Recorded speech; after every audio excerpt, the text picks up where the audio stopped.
ឯងមើលវត្តស្រួលពួកឯងយើងមិនថាទំហំចង្កេះទំហំដើមទ្រូងទម្ងន់កម្ពស់ត្រូវតែកត់ចូលសិភើឲ្យបានតឹងរឹងបំផុត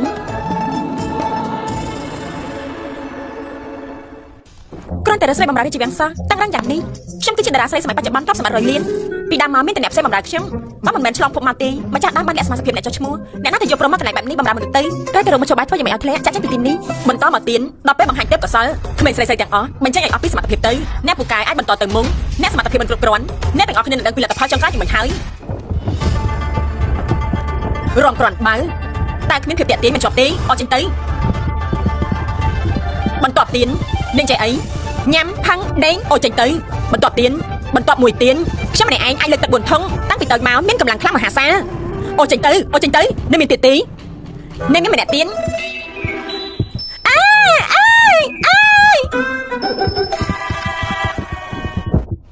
លោកយាយនេះហត់ហើយខ្ញុំគឺជាស្រីលោកខ្លួននៅជួយឈុនយ៉ាងលើចាំពេលខ្ញុំត្រឡប់ទៅដល់យ៉ាងចៅវិញខ្ញុំនឹងផ្ញើតាល្អបំផុតមកលោកយាយការរៀនមនុស្សក្នុងរាជវាំងផ្ដោតសំខាន់បំផុតគឺត្រូវតែល្អស្មោះត្រង់សមាជិករបស់ខ្ញុំគឺជាស្រីលោកខ្លួនលើកនេះច្បាស់ជាមិនទុកខ្ញុំទៀតទេអាយឯងគឺជាស្រីលោកខ្លួននៅយ៉ាងចៅហើយមួយនេះល្អនាំនាងទៅខាងក្នុងដោះសម្លៀកបំពាក់ចេញអេខ្ញុំដាក់ខ្លួនឯងតារាសម្ដែងពួកយើងសិតតែនៅកន្លែងថតបដោសម្លៀកបំពាក់ទស្សនភាពបែបណាមិនធ្លាប់ជួបទេ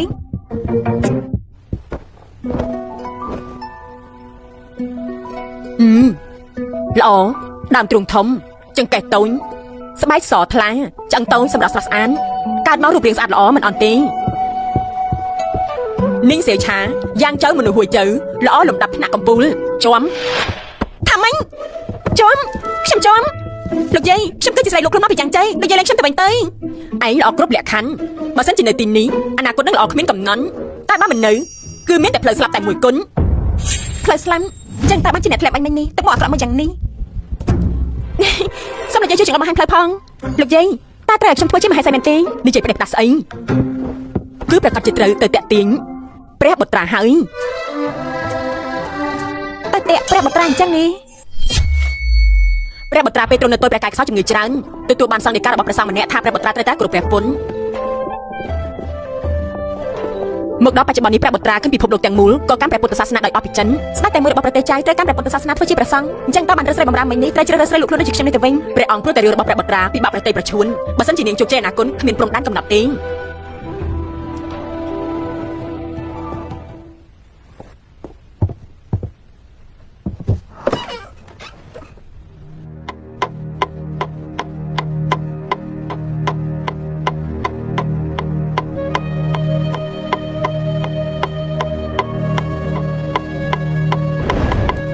នេះឯងគឺជាព្រះបុត្រាពិតជាសង្ហាខ្លាំងណាស់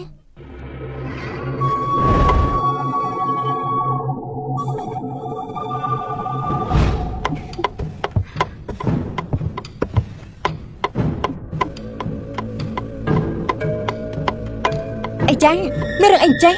ការងារនៅទីនេះមានអ្នកដណ្ដើមធ្វើទៀនលេងប្រុសសង្ហានុភ្លាមទៅឲ្យយើងចាត់ការ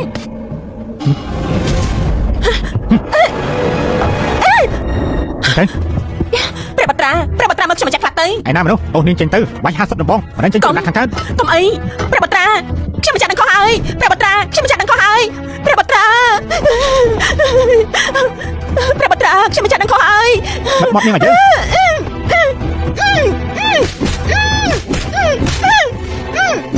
50ដំបងអញ្ចឹងមនុស្សនោះមិនស្លាប់ទៅហើយក្រែងព្រះបុត្រាគោរពព្រះពុន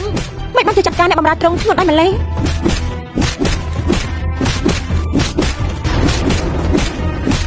ឆាប់អត់ចេញទៅគ្មានបានការមែន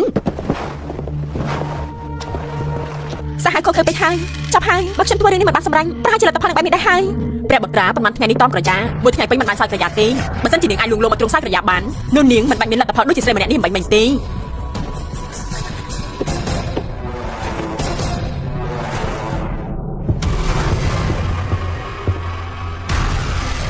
ព្រះបុត្រានោះកាច់ខ្លាំងណាស់មិននឹងអាចស្ដាប់បង្គាប់ញ៉ាំបាយទៅខ្ញុំមិនទាន់ទាំងស្លាប់ទេ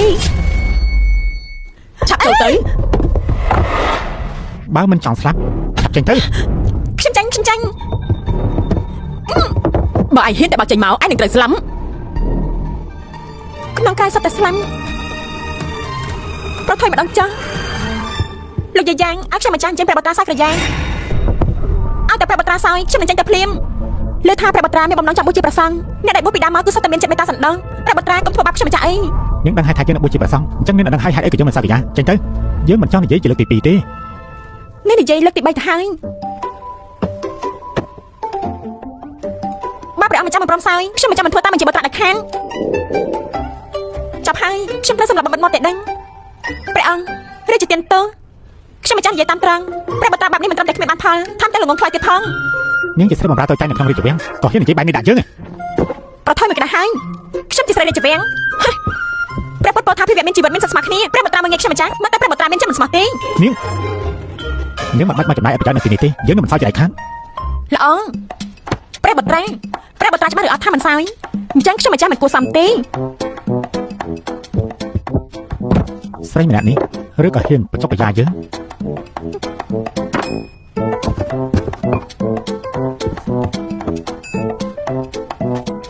មនុស្សស្រីនឹងនេះស្រីម្នាក់នេះបែរជាហ៊ានធ្វើពុតស្ដាប់បង្គាប់តែក្នុងចិត្តល្មើសនឹងបញ្ជី នេះមិនអាចបន្ទុកខ្ញុំទេពេលខ្ញុំឆ្លងភពមកដល់ទីនេះក៏មិនអាចបានញ៉ាំឆ្អែតម្ដងដែរស្រីលោកខ្លួនយ៉ាងចៅស្គមទៅស្អាតម្ចាស់រូបដើមដោយសារតែអត់អាហារលើហូហែនសុខភាពចុះខ្សោយគ្រាន់តែប្រសាក៏ដល់ថ្នាក់ស្លាន់ពេលនេះមានម្ហូបឆ្ងាញ់ច្រើនយ៉ាងនេះនៅនឹងមុងទោះបីជាមុនស្លាប់ថែមម្ហូបក៏ខ្ញុំត្រូវតែញ៉ាំដែរ មើលតែនាងបែបនេះដូចជាខ្លាចយើងណាំនាងអញ្ចឹង ព្រះបត្រាតមហាកម្មសលឲ្យទុកប្រតិចចចំណែកខ្ញុំវិញខ្ញុំជួយព្រះបត្រាចាត់ការម្ហូបទាំងនេះទុកប្រតិចខ្ញុំមិនចាំប្រាប់អ្នកណាផ្សេងជាដាច់ខាត នាងមានចេតនាធ្វើឲ្យយើងខឹងមែនទេដឹងច្បាស់ណាស់ថាយើងឃ្លាននៅហ៊ានមកហូបចំពោះមុខយើងពិតជាមិនលើកលែងឲ្យបាននាងប្រហែលណា ប្រតិកម្មរែភ្លេង តាស្រីបម្រើរាជវាំងមកពីណាមិនបានជាឆ្លើយយ៉ាងនេះប្រហែលគ្មានវិន័យ ព្រះបត្រាសើឬអន់អញ្ចឹងខ្ញុំបន្តហើយ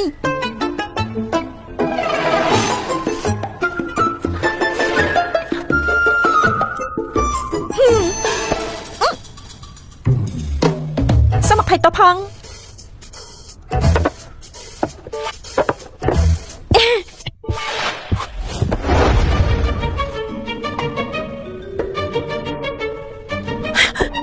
ចាប់ហើយខ្ញុំប្រហែលជាត្រូវវាយដំបូលសម្រាប់ដែរហើយជីវិតខ្ញុំទៅទីនេះពេកហើយខ្ញុំមិនចង់ស្លាប់ទេ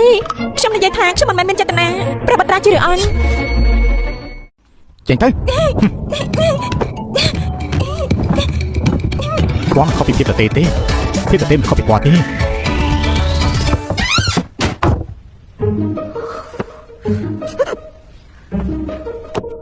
អេសេឆាព្រះបត្រាសើចអស់ហើយមែនទេសៃហើយឯងពិតជាពូកែមែនថ្ងៃនេះបានបង្កើតគុណសម្បត្តិធំមួយទៅជាមួយយើងទៅជួបព្រះមហេសីទៅទទួលរង្វាន់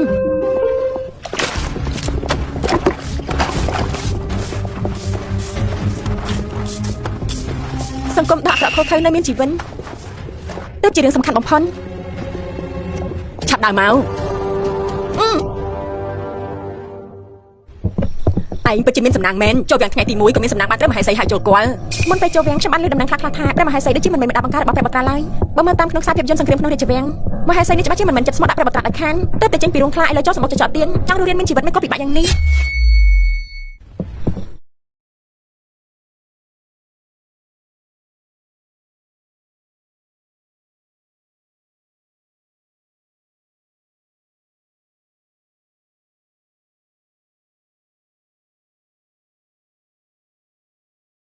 ព្រះមហេសីពិតជានៅក្មេងមែនច្បាស់ជាមិនមែនមេដាបង្ការរបស់ព្រះបត្រាឡើយឆាប់លុតជង្គង់ទៅឆាប់លុតជង្គង់ចុះទៅគឺឯងជាអ្នកលួងព្រះបត្រាឲ្យសើចក្រចាព្រះអង្គគឺខ្ញុំម្ចាស់លួងដល់របៀបមិញខ្ញុំម្ចាស់និយាយថាព្រះបត្រាមានចិត្តសណ្ដោសភ្លក់មួយម៉ាន់ដើម្បីឲ្យខ្ញុំម្ចាស់បញ្ជាក់ភារកិច្ចព្រះបត្រាមានចិត្តសណ្ដោសក៏ភ្លក់មួយម៉ាន់ទៅភ្លក់មួយម៉ាន់មិនក៏យើងស្ដាប់ឮថាគឺសើចអស់រលីងទៅវិញព្រះបត្រាមានចិត្តសណ្ដោសក៏ឲ្យខ្ញុំម្ចាស់ហង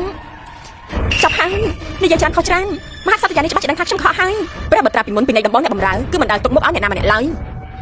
តែបែរជាចូលចិត្តនាងយ៉ាងនេះទៅវិញនេះគឺជាសំណាងរបស់ឯងហើយព្រះបត្រាពីតូចគ្រប់ព្រះមិនដែលសួរនាំរឿងកិច្ចការប្រទេសព្រះអង្គមានបំណងចង់ឲ្យព្រះបត្រាទៅសាលារៀនឲ្យដឹងពីការដឹកនាំប្រទេសរឿងមួយនេះគឺប្រកបឲ្យឯងជាអ្នកដោះស្រាយចុងពិតជាអញ្ចឹងមែនខ្លាចអីមកនឹងពេលនេះខ្ញុំនៅមិនដឹងថាមហេសីនេះគឺជាសត្រូវឬក៏ជាមិត្តជាមួយនឹងព្រះបត្រានៅឡើយចុះបើសិនជាធ្វើខុសព្រះមហេសីរឿងនេះសំខាន់ខ្លាំងយ៉ាងនេះខ្ញុំម្ចាស់ទៅចូលវាំងយើងឲ្យពេលអញ3ថ្ងៃបើសិនជាព្រះបត្រាមិនព្រមទៅសាលាទេឯងនឹងដឹងពីលទ្ធផលហើយគម្រាមប្រកាសជាការគម្រាមនេះគឺជាសង្គមសក្តិភូមិដ៏អាក្រក់ខុសខើព្រះមហេសីព្រះបត្រាគោរពព្រះអស់ពីចិនរឹងមាំក្នុងការស្វែងរកតែធម៌ចង់លួងលោមត្រង់ឲ្យត្រឡប់មកវិញទៅសាលារៀនសូនអាចឲ្យឱកាសខ្ញុំម្ចាស់ច្រើនថ្ងៃជាងនេះបន្តិចទៅមិនបាន កុំខ្ជះខ្ជាយទឹកភ្នែកនៅនឹងមុខរបស់យើងចង់យំក៏ត្រូវតែយំនៅនឹងមុខព្រះភ័ក្ត្ររបស់ព្រះបត្រាដែរយើងទុកចិត្តលើអញហើយកុំធ្វើឲ្យយើងខកបំណងឲ្យសោះងំគ្នាចេញទៅចង់ព្រះពរព្រះមហេសីហើយចូលឆាប់ចេញទៅពួកអញចេញទៅក្រៅទៅមហេសីមនុស្សដែលលោកយាយយ៉ាងនាំមកគឺសម្រាប់មិនធម្មតាទេរឿងមួយមហេសីមិនខ្លាចគេធ្វើឲ្យព្រះបត្រាត្រឡប់មកវិញទេបើព្រះបត្រាទៅសាលាមែនច្បាស់ជាមិនល្អឡើយក្មេងស្រីនេះពិតជាឆ្លាតបន្តិចមែនតែគេកំពុងតែនិយាយកុហកព្រះបត្រាតាមពិតគឺមិនបានសោយក្រយ៉ាទេហើយក៏មិនអាចស្ដាប់ការលួងលោមរបស់គេទៅសាលាដែរតែយល់ល្អទុកគេចុះកុំឲ្យលោកយាយយ៉ាងថ្ងៃក្រោយពិតជារកបានមនុស្សដែលអាចអង្វរព្រះបត្រាអាចត្រឡប់មកវិញបានហើយនៅតែមិនអាចគិតផុតមែនលើកនេះគួរតែលួងលោមត្រង់ឲ្យសោយក្រយ៉ាពេលយប់យ៉ាងម៉េចទៅឆាប់ទៅកុំនៅស្ទាក់ស្ទើរច្រើននៅទីនេះមហេសីអង្គមុនស្លាប់លឿនព្រះបត្រាក៏ខ្សោយឈឺច្រើនតាំងពីតូចទៅតែសមាធិព្រះធម៌ឯងត្រូវតែមើលថែបានប្រុងប្រយ័ត្នកុំលេងល្បិចអីទៀតឲ្យសោះណាអរគុណលោកយាយដែលបានជួយរំលឹកខ្ញុំដឹងហើយអូលោកយាយចាំខ្ញុំបន្តិចខ្ញុំទៅផាត់មុខមួយផ្លែអីមុខឯងស្អាតដាច់គេទៅហើយមិនបាច់ចាំទៅផាត់អីទៀតទេមិនទាន់គ្រប់គ្រាន់ទេហើយយូមកហើយនេះឯងធ្វើអីនឹងល្បិចឈឺសាញ់ព្រះបត្រាមិនសោយក្រយ៉ាខ្ញុំក៏គ្មានមធ្យោបាយដែរ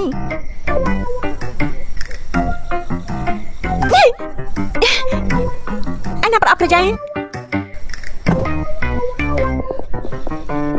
ទីនេះបេសកកម្មជោគជ័យហ៎នាងលាក់បងពេកហើយខកខើដាក់ខ្លួនឯងបែបនេះ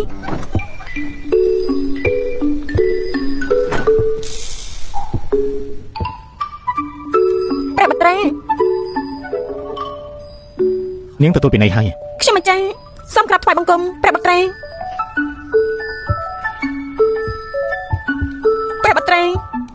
ក្នុងដៃកាន់នំក្នុងម្ហូបគ្មានខ្លាញ់មួយដំណឹងហូបដើម្បីសុខភាព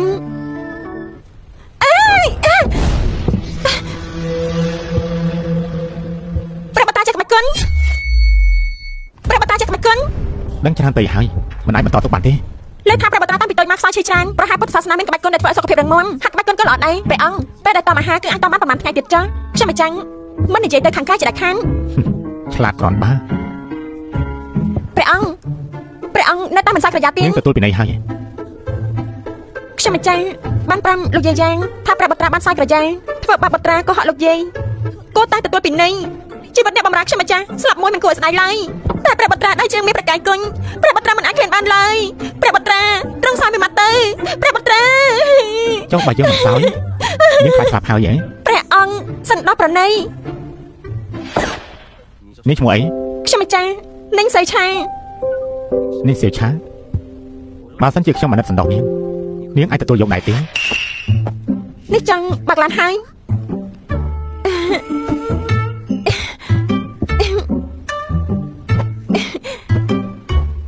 ជីវិតខ្ញុំម្ចាស់មានតែមួយ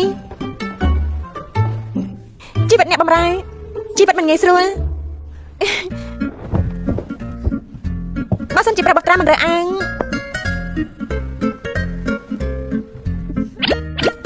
មនុស្សល្ងងបែបនេះតើអាចរស់នៅក្នុងរាជវាំងដែលរបៀបណាបាទហើយយើងចាំសម្ដីនាងនិយាយហើយរបស់ទុកនៅទីនេះនាងចេញទៅតាមពិតខ្ញុំជាអ្នកគិតតែខ្លួនឯងតែអូ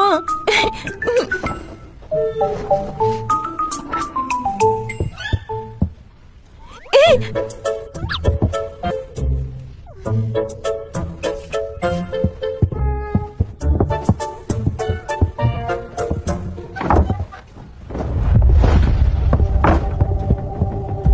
្រះបត្រាហេតុអីបានជាលេងស្រីម្នាក់នោះនាងមើលឃើញអ្វីដែលមិនគួរឃើញហើយមិនប្រញាប់ទេតាមគោលក្បាលរបស់នាងនៅក្នុងរាជវាំងនេះរួមមិនបានយូរទេបើខ្ញុំចង់លាក់បាំងសមាជិកយល់ព្រមទៅសាលាក្បែរខ្លួនត្រូវការខែសម្រាប់ព្រួយមួយនិងសេវឆាម្នាក់នេះគឺមានប្រយោជន៍សម្រាប់យើងក្រាទូលព្រះបត្រាសោយក្រយ៉ាឲ្យមានទេយល់អលោកយាយទៅមើលខ្លួនឯងចា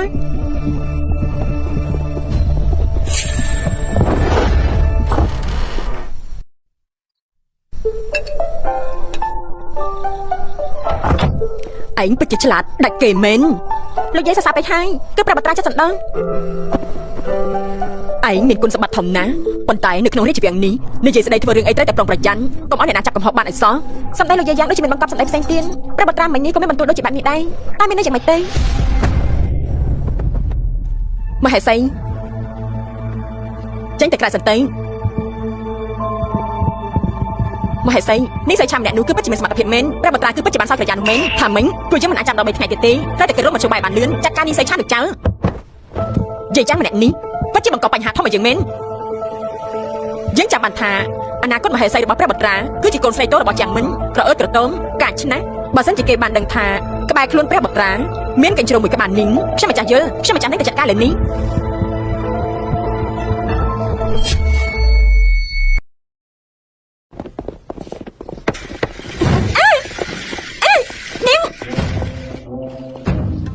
សូមរីកានាងហើយនិយាយមកយាយសៃឆាណែណា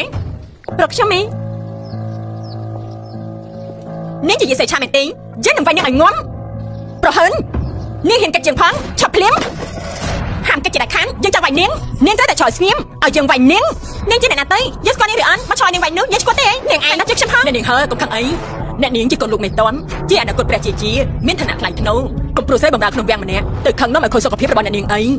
តាមពិតជាកូននឹងរីករាយសោះគ្រួសារនាងនៅជាអ្នកកាន់តបទៀនអញ្ចឹងតែបានជានាងហ៊ានយ៉ាងនេះអ្នកនាងហើសួស្ដីនាងមិនតែមានមុខកញ្ជ្រោងដើរតាក់ប្រុសអញ្ចឹងអ្នកនាងខ្ញុំសុំសួរបន្តិចតើខ្ញុំធ្វើអ្វីខុសបានជាអ្នកនាងមកវាយខ្ញុំអញ្ចឹងយើងឃើញមុខនាងហើយក៏ខឹងនាងមិនដឹងថានាងជាស្អីទេហ៊ានតែតែរីករាយរបស់យើងផងថ្ងៃនេះយើងនឹងវាយមុខនាងឲ្យខ្ទេញយើងនឹងវាយនាងឲ្យងំអេ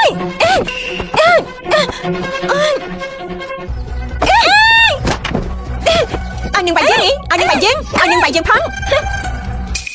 ចាប់ហើយមុននេះយើងឆាយទៅដឹងគិតថាកំពុងតែថតរឿងពេលនេះចាប់ជាមិនខានទេសម្រាប់វាទេអ្នកនេះហើយនេះជាដំណាក់ខាងត្បូងខ្ញុំទទួលបញ្ជាពីព្រះអង្គមកបម្រើរាជទាយានគ្មានបញ្ជាអ្វីពីព្រះអង្គនេះមិនអាចសម្រាប់ខ្ញុំបានទេនាងឯងបានសម្ដែងណាស់យើងជាអនាគតម្ចាស់ស្ត្រីដំណាក់ខាងត្បូងនេះយើងនឹងចាត់ការស្រីថោកទៀតដូចជាឯងយើងនឹងវាត់មុខនាងឲ្យខ្ទេញហើយវាយវាឲ្យងំចង់វាទេយើងទៅឆ្លងភពមកប៉ុន្មានថ្ងៃនេះយើងត្រូវតែស្លាប់ហើយក៏រឿងឆ្អែតហើយនៅមានស្រីថោកទៀមឲ្យយើងអាម៉ាស់មុខនៅមុខព្រះរាជទាយានយើងនឹងសម្រាប់នាងចាំមិនខានទេមិនបានទេយើងត្រូវbịថោកទៀមនេះវិញយើងប្រកាសជាអត់ប្រហើយមិនអាចឲ្យរាជទាយានឃើញយើងអញ្ចឹងទេនាងចាំមើលទៅ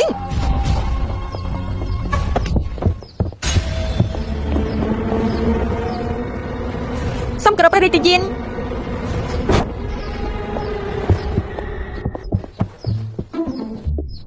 នាងមុននាងប្រាខ្សែតែថ្នាក់បាញ់ណានាងបែរជាចេះវិជាគុណផងមានអីមិនចេះទៅនៅកន្លែងខ្ញុំនោះឯងក៏ត្រូវតែចេះដែរបើមិនចេះអីច្បាស់ជាគ្មានកន្លែងនៅឡើយយើងចេះពីតួវាយចំនួនចេញមកអ្នកនាងហើនោះមិននាងអាចឆ្នៃយើងទៅអ្វីដែលនាងធ្វើថ្ងៃនេះវាឆេវឆាវពេកហើយអ្នកនាងហើជាអនាគតព្រះជាយានាងបែរជាហ៊ានវាយគេផងបើមិនមែនរាជទាយាចេញមុខមកទេអ្នកណាក៏ជួយនាងមិនបានដែរពេលនោះវាគ្មានពេលអនាគតពីលទ្ធផលទេខ្ញុំពេលនោះគឺមានគេតាមថែមានគេថ្នមខ្ញុំដែរទៅលំបាញ់ចឹងពីកាលទៅអរគុណមេដាដែលបានអត់ទៀនថ្ងៃនេះខ្ញុំឆេវឆាវពេកហើយបានហើយកុំភ្លេចភារកិច្ចនាងឲ្យសោះបើក្នុងពេល3ថ្ងៃនេះនាងមិនអាចនិយាយឲ្យរាជទាយាទៅសាលាស្ដេចបានទេខាងមហាក្សត្រយាននេះអ្នកណាក៏មិនអាចជួយបានដែរ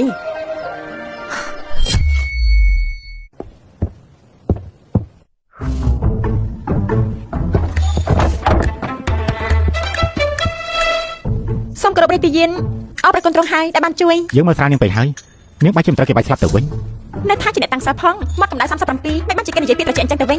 នាងនិយាយស្អីម្សិលមិញថ្ងៃនេះមានរបួសធ្ងន់នោះអីថ្ងៃនេះជាហើយយកគំនិតនាងនេះទុកទៅមិនអញ្ចឹងទេនាងនឹងត្រូវគេបាច់ស្លាប់ជាមិនខានរាជទាយាពិតជាចិត្តដាច់ណាស់បាច់ជាចង់ឲ្យខ្ញុំម្ចាស់ទៅស្លាប់ទៅវិញគេថាព្រះសង្ឃនេះមេត្តាយ៉ាងណាទ្រង់ក៏ជាព្រះសង្ឃពាក់កណ្ដាលដែរទ្រង់អាចជាឃើញស្លាប់ហើយមិនជួយនេះទ្រង់មិនខាត់ព្រះដាក់ទោសទេនាងពិតជាបានសម្ដីមែន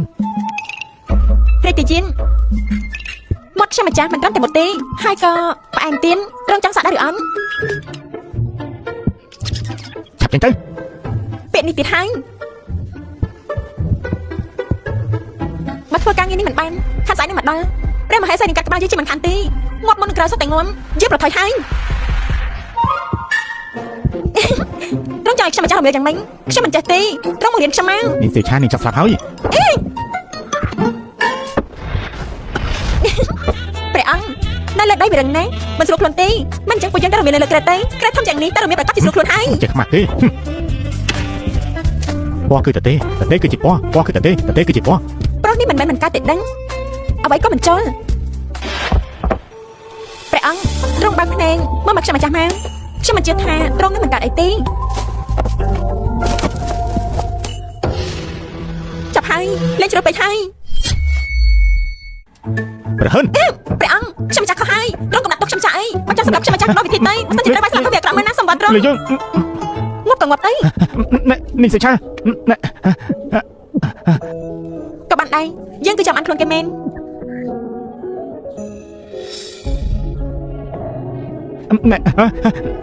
នេះសិឆាយើងលើកលែងនេះហើយនេះចេញទៅពិតមែនទេនិយាយមកណាមកនឹងពិតមែន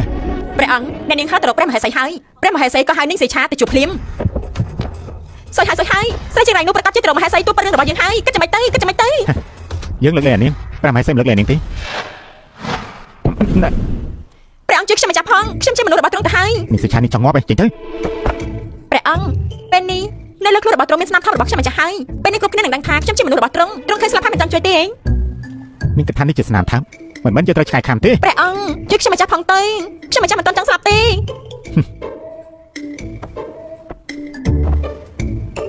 យើងនឹងជួយនាងធ្វើបន់នេះតាំងសាព្រះឬក៏តាំងសាបិសាញ់ពិតជាអាក្រក់ណាស់មនុស្សចង្រៃព្រះអង្គខ្ញុំម្ចាស់ទៅហើយទៅលើកនេះគ្រោះធំជាងសុងស្លាប់រស់ក៏មិនដឹងផងមុននេះខ្ញុំម្ចាស់ពិតជាប្រហែលជាមួយទ្រង់តើវាជាការបង្ខំទេគឺមកពីខ្ញុំម្ចាស់ទៅស្រឡាញ់ទ្រង់គឺជាអ្នកនៅលើមេឃជាប្រចាំនៅលើមេឃជាទេវតាដ៏ខ្ពង់ខ្ពស់គ្មានអ្នកណាអាចប្រៀបបានថ្ងៃនេះបាននៅចិត្តជាមួយទ្រង់ទោះជាត្រូវស្លាប់ក៏គ្មានអីក៏ឲ្យស្ដាយក្រោយដែរគួយធុញចេញទៅអញ្ចឹងខ្ញុំតែមែនតើហើយ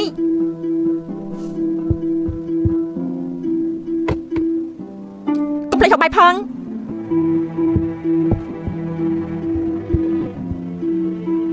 លីរហត់ហើយចាប់ហើយលើកនេះពិតជាគ្រោះធំមែនហើយខ្ញុំពេលនេះតែស្លាប់មុនហើយ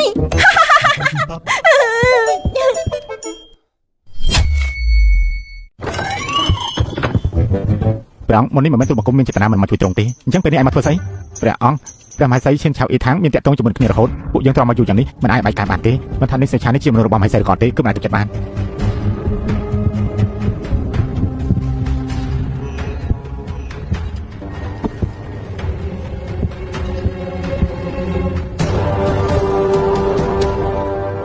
ឆាប់ទៅលឿនឡើងនេះនៅយូរនឹងហើយមិនឡើងងឹតទៅហើយព្រះមហេសីខាងខ្លាំងណាស់លើកនេះអ្នកណាក៏មិនអាចជួយបានដែរអរគុណម៉ែដល់ខ្ញុំដឹងថាថ្ងៃនេះរស់ច្រើនជាងលៀបហើយថ្ងៃក្រោយខ្ញុំមិនអាចនិយាយឲ្យរីទីយាទៅសាលាស្ដេចទៀតបានឡើយថ្ងៃនេះអាចនៅស្និទ្ធជាមួយទ្រង់បានខ្ញុំស្លាប់មិនស្ដាយក្រោយឡើយរីទីយាទៅស្និទ្ធជាមួយនឹងនាងអីគឺខ្ញុំឆ្លងបានហើយនិយាយចៅអីចង់ឲ្យមហេសីចាប់នាងអីនាងឆាប់ទៅ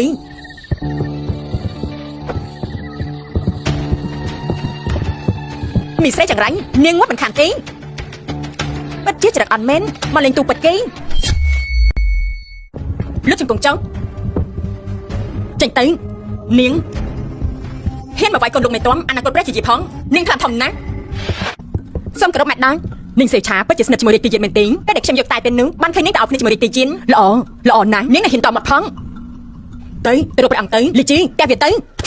មីស្រីបំរើថោកទៀមហ៊ានមកបាក់ច្បាយផង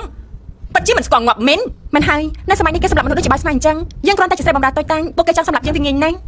ព្រះមហេសីក្រែងចង់ខ្ញុំម្ចាស់ទៅនិយាយរីទីជាតិឲ្យចោះឆ្លាស្ដាញ់ខ្ញុំនៅមិនទាន់បានធ្វើជោគជ័យផងត្រង់ទៅឱកាសខ្ញុំម្ដងទៀតទៅខ្ញុំនឹងទៅសាងគុណសម្បត្តិលុបលៀងទៅលើកនេះខ្ញុំនឹងនិយាយត្រង់ទៅឲ្យបានមិនបាច់ទេនាងហ៊ានមកវាយអនាគតព្រះជាយានាងមានទោសធ្ងន់ណាស់វាជាទោសងំពួកឯងអស់វាទៅវាយវាឲ្យងំមហេសីចង់ឲ្យយើងប្រញាប់ងំយ៉ាងនេះនាងមិនមែនចង់ឲ្យរីទីជាតិឈប់តាំងសិលចូលទៅឆ្លាស្ដាច់ឡើយមហេសីទៅឱកាសខ្ញុំម្ចាស់ម្ដងទៀតទៅទុកជីវិតខ្ញុំម្ចាស់ផងទៅពួកឯងនឹកធ្វើទៀនឆាប់ឲ្យវាចេញទៅ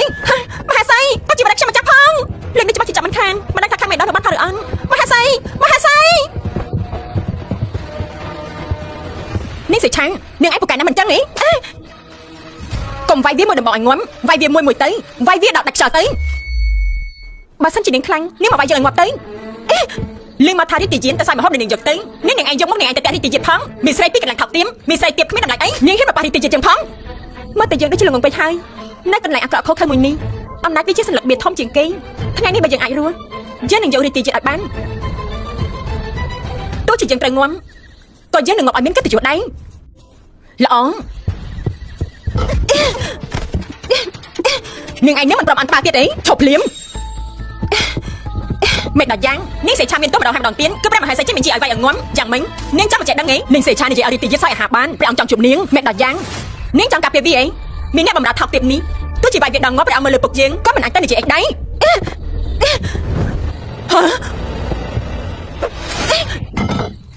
ចុះបើសិនជាយើងចង់លោកដៃនោះ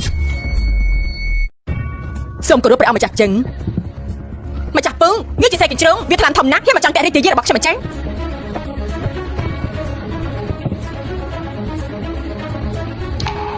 នេះយើងស្រមៃមែនទេ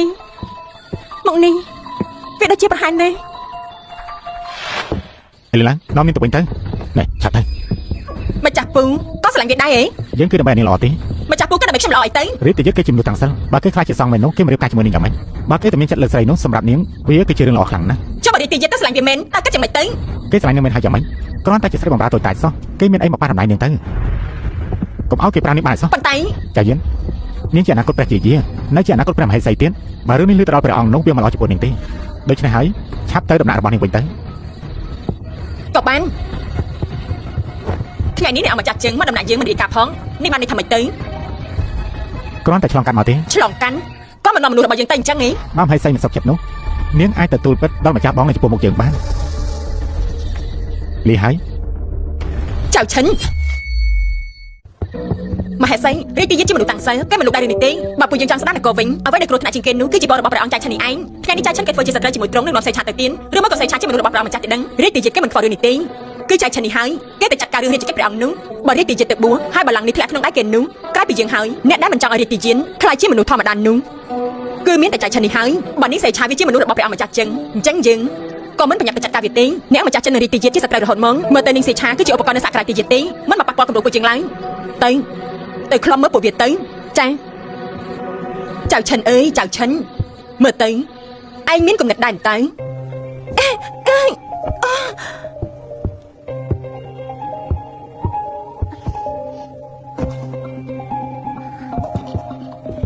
ឡងគី ខ្ញុំគឺសេលីជាអង្គរៈអ្នកអម្ចាស់ជីង អរព្រគុណព្រះអង្គម្ចាស់ចឹងដែលបានជួយជីវិតប៉ុន្តែខ្ញុំមានឋានៈតូចតាចគ្មានអ្វីសងគុណព្រះអង្គឡើយមានតែទៅបួងសួងឲ្យព្រះអង្គម្ចាស់ចឹងប៉ុណ្ណឹង អ្នកនាងនិយាយច្រឡំហើយអ្នកនាងអ្នកអម្ចាស់ខ្ញុំឲ្យខ្ញុំយករបស់នេះឲ្យអ្នកនាងពេលនាងដឹងខ្លួនក៏ឲ្យនាងទៅដំណាក់អ៊ីហយយានទៅជួបទ្រង់ យើងថាហើយអ្នកអម្ចាស់ចឹងនោះមិនអាចជួយយើងទៅទេឡើយសូមគោរពលោកម្ចាស់ អ្នកនាងព្យាបាលរបួសឲ្យល្អទៅខ្ញុំប្រសិនហើយ អ្នកនាងមិនអីទេអីអរគុណម៉ែដកដែលបារម្ភសំណាងពេលនេះដែលមិនទាន់ស្លាញ់ម៉ែដកអង្គុយចាំមកពិសាតែទៅឯងណាបើដឹងចឹងពេលនោះទៅធ្វើចឹងធ្វើអីឯងជាអ្នកមកពីក្រុងយ៉ាងជើឯងគ្មានឋានៈគ្មានអំណាចអីនៅវាំងស៊ីមនុស្សមិនខ្ជិះឆ្អឹងនេះទេពួកអ្នកមានអំណាចអស់នោះមិនមែនយើងចេះតែប៉ះបាននោះទេម៉ែដកនិយាយត្រូវថ្ងៃក្រោយត្រូវតែប្រយ័ត្នណាមីត្រកុលហឺននោះវាធ្វើបាបគេជ្រុលពេកហើយចាំមើលពេលដែលយើងជាទៅរាជទាយានពេលធំឡើងត្រង់មកវត្តខុងមីងកាលពីឆ្នាំនោះណាកូនលោកមន្ត្រីអសរសាស្ត្រទៅអត់ធុងនាងទៅនិយាយជាមួយរាជទាយានប៉ុន្មានថ្ងៃក្រោយដែលនាងហឺននោះក៏តាមទៅដល់ដំណាក់នាងទៅវត្តនាងនោះឡើងធ្លាក់ចូលតឹងតែចាត់ការនេះហឺចៅយានមានតែចាត់ការពីរាជទាយានទេវាខ្វល់ពីរាជទាយានវានោះយ៉ាងនេះយើងនឹងទៅយករាជទាយានរបស់វាឲ្យបាននាងសេឆាយើងមានគំនុំត្រូវតែសងចាំតែមើលចុះម៉ែដល់រាជទាយានសោយអាហារហើយនាងបើមិនតាន់ទេយើងអាចយកឈ្មោះអាហារទាំងនោះទៅបង្ហាញខ្លួនមុខត្រង់ឲ្យបានយើងត្រូវហៅចៅយាននោះវាយឲ្យទៅជាអញ្ចឹងយើងមិនឲ្យឱកាសមួយនេះខកខានបានឡើយអ្នកនាងមានចិត្តហើយរាជទាយានសោយរួចហើយអញ្ចឹងអាប្រុសចង្រៃនោះមិនបានជាវាបាយលឿនយ៉ាងនេះបើខ្លាំងមិនក៏មិនអត់ស៊ីបាយទៀតទៅអញ្ចឹងម៉ែដល់ដឹងឬអត់ពេលនាងត្រង់ធ្វើអ្វីទៅសមាធិសូត្រធម៌ត្រង់នៅតែមិនព្រមស្ដាប់សម្ដីព្រះអង្គដដែលទៅស្លាប់ស្បាច់ទេម៉ែដល់ធ្វើនោះមិនខ្ញុំតិចមកខ្ញុំយកទៅឲ្យរាជទាយានតែរបួសរបស់អ្នកនាងមិនអីទេវាយមិនស្លាប់ទេមានតែធ្វើឲ្យខ្ញុំខ្លាំងជាងមុនពេលនេះចិត្តដល់ពេលហើយបើខ្ញុំមិននិយាយឲ្យរាជទាយានទៅស្លាប់ស្បាច់ទេនោះត្រង់ប្រកាសជារកវិធីផ្សេងមកសម្រាប់ខ្ញុំមិនខានមិនបានទេរក្សាជីវិតសំខាន់ជាងឯនេះហើយម៉ែដល់មានដុំតកឬអត់ដុំតកអីឯងនៅសំប្រាដុំតកដែរអីមិនអីទេចាំខ្ញុំរកវិធីខ្លួនឯងចា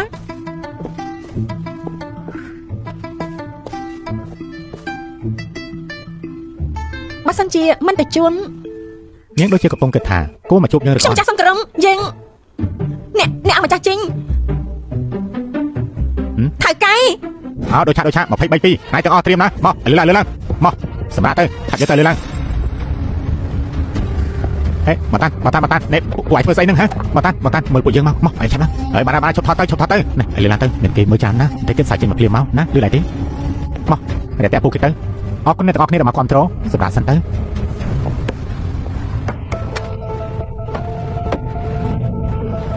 ខ្ញុំចង់សុំសម្រាប់បន្ទិញថ្ងៃនេះខ្ញុំមិនស្រួលខ្លួនសម្រាប់តាមមួយថ្ងៃក៏បានមិនចឹងទេខ្ញុំនឹងស្លាប់ជាមិនខាន មួយថ្ងៃពេលនេះនាងកំពុងតែល្បីឈ្មោះមួយឆ្នាំ365ថ្ងៃនាងត្រូវធ្វើការរហូតដូរការរួចហើយឆាប់ចោលមកឥឡូវឡើង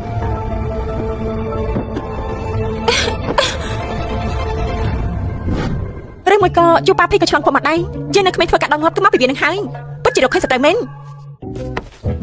ចៃដន្យបានមកជួនពេលបន្ទាប់គឺជាអ្វីมันអាចមកប្រហែលជាមួយនឹងអម្ចាស់ជីបានទេនាងនាងនិយាយពីស្អីទៅមិនមែនជាជួបប៉ាភីទេនាងនឹងផ្លឹកស្អីទៀតអរព្រះគុណអ្នកអម្ចាស់ចឹងដែលបានជួយជីវិតព្រះអម្ចាស់រកខ្ញុំម្ចាស់មានកាយដែរ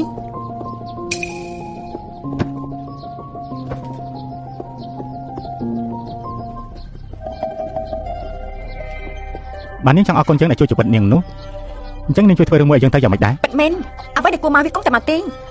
លើថាមហេសីឲ្យនាងទៅនិយាយជាមួយរាជយាទនៅឯរាជវាំងតាមមែនដែរទេមែនហើយយើងមិនចង់ឲ្យរាជយាទចូលរាជវាំងទេឆ្នាំនេះវាគ្មានខ្លាំងគ្មានរសជាតិគឺជាឆ្នាំពឹសរយៈវែងនាងយកទៅដាក់ក្នុងអាហាររាជយាទទៅគ្មានអ្នកណាដឹងទេចាំពេលដែលយើងយករាជបល្ល័ង្កបានហើយយើងមិនឲ្យនាងខកបំណងទេយល់ទេអ្នកអម្ចាស់ចឹងទេសកលត្រង់យកដែរទេខ្ញុំចេះតែប្រាមុនស្នេហ៍តាក់គេពិតជាមិនដឹងថាព្រះអម្ចាស់ចឹងនិយាយនេះ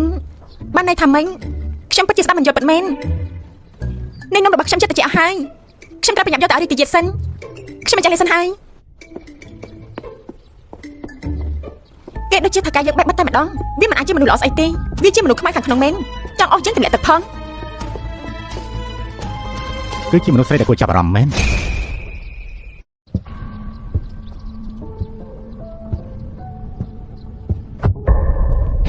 លង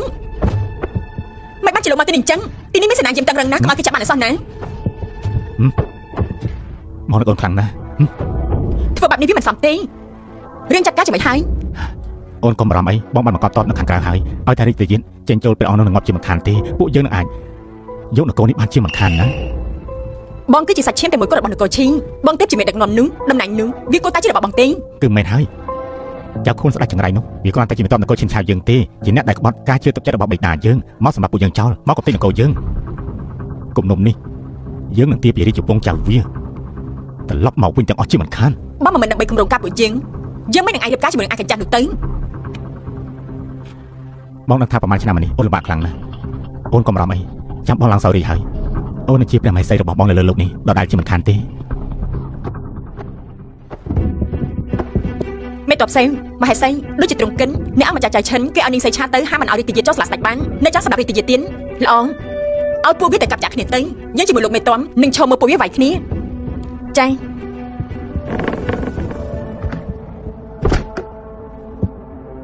នាំគ្នាចេញទៅ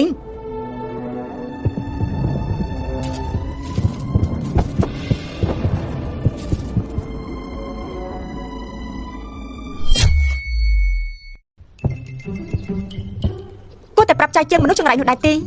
ថាពួកគេចង់យកជីវិតគេនោះរាជយាទមានបញ្ជាអ្នកបំរើហាមចូលរាជដំណាក់ជាដាច់ខាត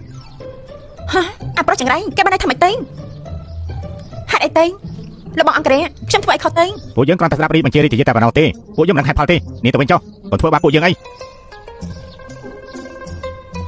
រាជយាទខ្ញុំមានរឿងចង់និយាយជាមួយត្រង់រាជយាទដៃខ្ញុំឈឺណាស់អត់នេះចេញតែឆ្ងាយទៅអារាជយាទចង្រៃបើមិនមែនយើងចង់រស់ស្មានតែយើងចង់ចូលក្បែរឯងអ្នកនេះសេឆាអ្នកនាងត្រឡប់ទៅវិញទៅរាជយាទអារម្មណ៍មិនល្អទេបើត្រង់ខ្ញាល់នោះនាងនឹងស្ដាយក្រោយជាមិនខានទេឆាប់ទៅអាប្រុសចង្រៃលោកកញ្ចឹងថាធ្វើឲ្យខ្ញុំដល់ថៃមែនទេយើងនឹងសៃឆាមិនព្រមចាញ់ទេបានមិនជួបខ្ញុំឯងខ្ញុំនឹងឈរនៅទីនេះរហូតដល់លោកព្រមជួបខ្ញុំ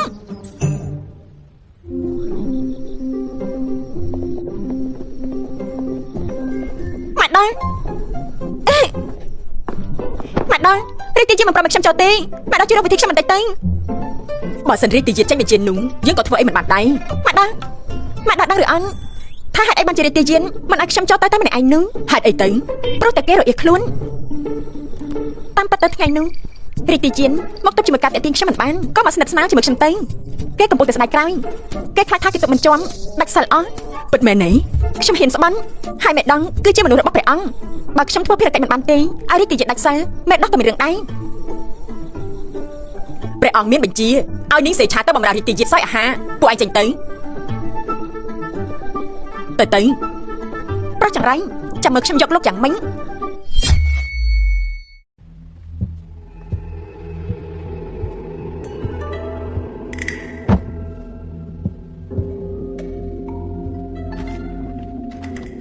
សររបស់ទ្រង់ពិតជាសរសេរបានស្អាតល្អមែនពិតជាអស្ចារ្យខ្លាំងណាស់មិនអាចបំភ្លេចបានមែនស្អាតដូចជាទេវតាអញ្ចឹងមនុស្សទូទាំងក្រោមមេឃនេះគ្មានអ្នកណាម្នាក់អាចមកប្រៀបនឹងព្រះអង្គឡើយ យើងចាំបានថាហាមមិនឲ្យនាងចូលមកទេ អូរាជទាយានមិនក៏បានជាមិនឲ្យខ្ញុំម្ចាស់ចូលមកអញ្ចឹងខ្ញុំឃើញថាទ្រង់ភ័យខ្លាំងណាស់នេះទ្រង់មិនមែនរអៀលខ្លួនទេអី ប្រហែល រាជទាយាននេះទ្រង់ខាងហើយអី មិនមែនទេគឺយើងស្អប់នាង អូមិនបានជាទ្រង់មិនព្រមស្អប់អ្នកផ្សេងមិនបានជាមកស្អប់ខ្ញុំអញ្ចឹងមកទៅខ្ញុំម្ចាស់ក្នុងចិត្តទ្រង់ខុសពីអ្នកផ្សេងហើយ បានសម្ដីណាស់នាងប៉ានិយាយអញ្ចឹងក៏និយាយឲ្យអ្នកអម្ចាស់ចេញមកឬថាគេមកថ្ងៃនេះជួយនាង រាជទាយានចង្រៃនេះគេគិតថាយើងជាបាពុស្ដេចចឹងតែដឹងខ្ញុំម្ចាស់មានឋានៈតូចតាចមិននឹងអាចទៅហ៊ានមើលស្ដេចចឹងនោះខ្ញុំមិនស្គាល់ស្ដេចចឹងទេថ្ងៃនេះខ្ញុំបានជួបជាមួយគេដំបូង ស្រាច់ជីងគេមិនខ្វល់ពីមនុស្សស្រីគេខ្វល់តែពីរឿងរាជកិច្ចថ្ងៃនេះគេទៅជួយនាងទៅវិញមើលទៅជានិស័យហើយមិនអញ្ចឹងយើងឲ្យនាងទៅគេចោះយ៉ាងម៉េចដែរ រាជទាយានចង្រៃគេបានទៅចង់ដេញចឹងទៅវិញរាជទាយានពិតជាចិត្តដាច់មែនពេលនេះខ្ញុំម្ចាស់គឺជាមនុស្សត្រង់ទៅហើយ មិនបានជាយើងមិនដឹងថានាងខ្លាចទៅជារបស់យើងតាំងពីពេលនោះហ៎ រាជទាយានពិតជាអ្នកខ្ពស់ភ្លេចរឿងច្រើនមែនកាលពីមុនខ្ញុំម្ចាស់ជាមួយនឹងរាងកាយរបស់ទ្រង់វាតោងគ្នាយូរណាស់អ្នកទុកស្នាមថើមរបស់ខ្ញុំនៅលើខ្លួនទ្រង់ទៀតផង បាត់មាត់នាងមិនចេះខ្មាស់គេចេញទៅ ទ្រង់ជារាជទាយានអ្នកអនាគតស្ដេចនគរនេះបានជាហ៊ានធ្វើតាមមិនហ៊ាននិយាយ នាងសេឆានាងក៏មកបង្ខំឲ្យយើងសម្លាប់មនុស្សបាត់មាត់នាងក៏មកបង្ខំយើងឲ្យសម្លាប់មនុស្សបាត់មាត់ រាជទាយានមិនក៏លោកហាមាត់ក៏ចង់សម្លាប់គេអញ្ចឹងនៅជាអ្នកតាំងសល់ផងនេះទ្រង់ជាអ្នកតាំងសល់មែនឬអត់ នាង រាជទាយានកុំខ្ចាក់អីខ្ញុំនឹងខុសហើយ ចេញទៅភ្លាមទៅ រាជទាយាន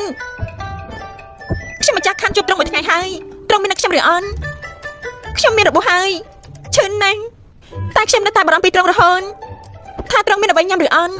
គេងលក់ដែរឬអត់នេះទ្រង់ពិតជាមិនខ្វល់ទេមិនបានជាទ្រង់ដាច់ចិត្តយ៉ាងនេះមិនខ្វល់ពីខ្ញុំម្ចាស់ស្មីតែបន្តិច នាងចេញទៅភ្លាមទៅ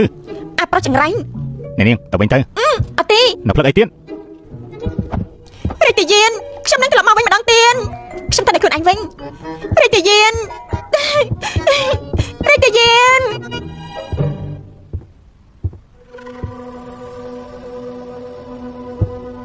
បើអញចាប់អារម្មណ៍ស្រីម្នាក់នោះមិនបានជាអញដាច់ចិត្តជាមួយនឹងនាងអញ្ចឹងម្ចាស់ពូកុំនិយាយលេងសើចអីខ្ញុំជាមួយនាងមានតែការប្រយ័ត្នទេឲ្យយើងទៅធ្វើតេស្តនាងមើលតើខ្លាំងឬក៏អត់ទៅជួយនាងនៅកន្លែងមហេសីនោះតែជាការពិតដែរទេក្មួយប្រុសពួកយើងសម្ដែងជាសត្រូវនៅក្នុងឆ្នាំនេះអញគិតថាពូជាអ្នកកៅហើយម្ចាស់ពូគិតច្រើនពេកហើយបើមិនចូលចិត្តទេឲ្យនាងមកយើងមកយ៉ាងម៉េចដែរបើម្ចាស់ពូចូលចិនក៏យកនាងទៅហេនេះគឺឯងនិយាយទេណាអញ្ចឹងយើងនាំនាងទៅហើយណាពួកឯងម្ចាស់ពូកុំភ្លេចផែនការរបស់ពួកយើងពួកជៀនឆៅតាមមើលពួកយើងរហូតនឹងមានគេមកចំនួនតំណែងនាងសេឆាជិតដំណាក់ខាងត្បូងទៀតខ្ញុំបានស៊ើបមើលនាងសេឆានាងមិនមែនជាជនមកកទេអញ្ចឹងហើយនាងសេឆានៅមានប្រយោជន៍ចំពោះខ្ញុំទៀតមាត់ពិតជាក្បត់នឹងចិត្ត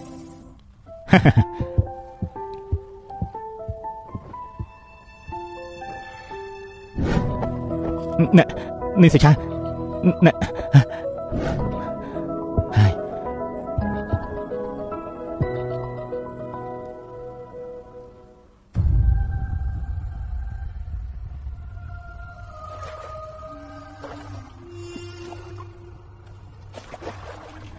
នាងសៀឆានាងលេងចង់រស់ហើយ ប្រុសចង្រៃនេះច្រមុះវៃមែនមិនបាក់ភ្នែកផងក៏ដឹងថាជាយ៉ាងដែររាជទាយានខ្ញុំគ្មានទេខ្ញុំគ្រាន់តែនឹកត្រង់ប៉ុណ្ណោះបែបដល់យ៉ាងបានបញ្ជាឲ្យខ្ញុំមកបម្រើត្រង់មួយតឹង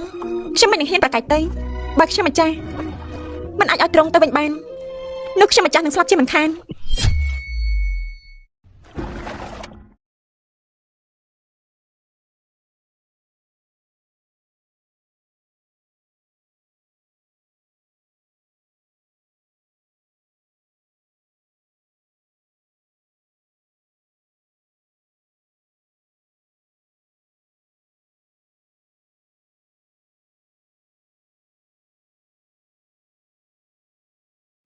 ត្រង់ព្រមទៅសាលាស្ដាញ់ជាមួយនឹងខ្ញុំម្ចាស់ទេខ្ញុំសន្យា3ថ្ងៃជាមួយនឹងព្រះមហេសីបើត្រង់មិនអាចត្រឡប់ទៅវិញទេមហេសីនឹងសម្រាប់ខ្ញុំហើយត្រង់ពិតជាដាច់ចិត្តមែនទេ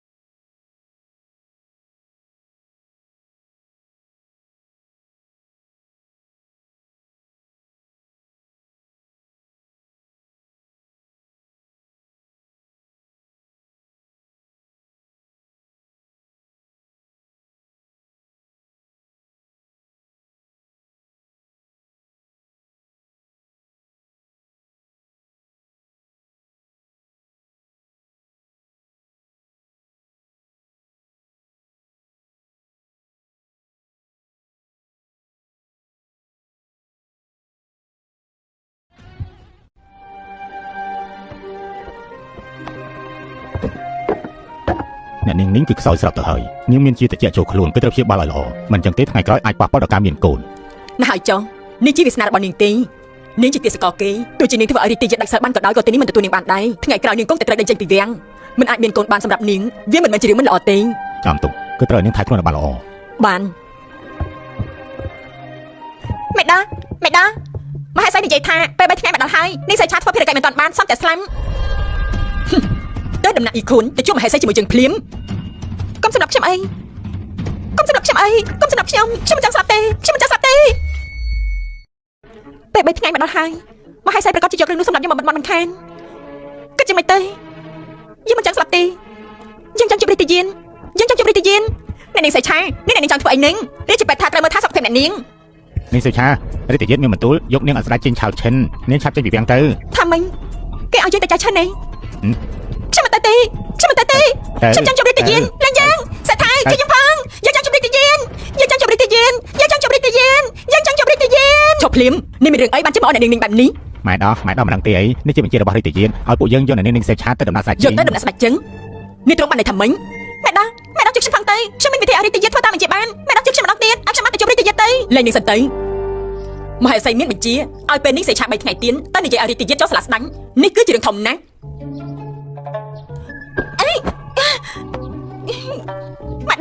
ម៉ែដោះជួយខ្ញុំទៅខ្ញុំនឹងឲ្យរីតយានចុះស្លាប់ស្ដាញ់ឲ្យបានអញ្ចឹងក៏ល្អហើយប្រុសចង្រៃ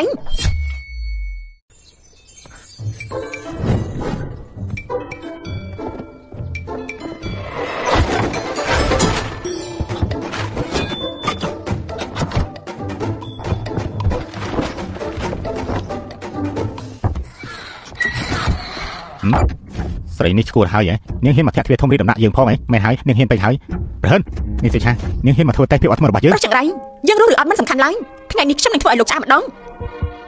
ជប់ភ្លាមចង់ដេញយើងចេញផងស្រែកទៅ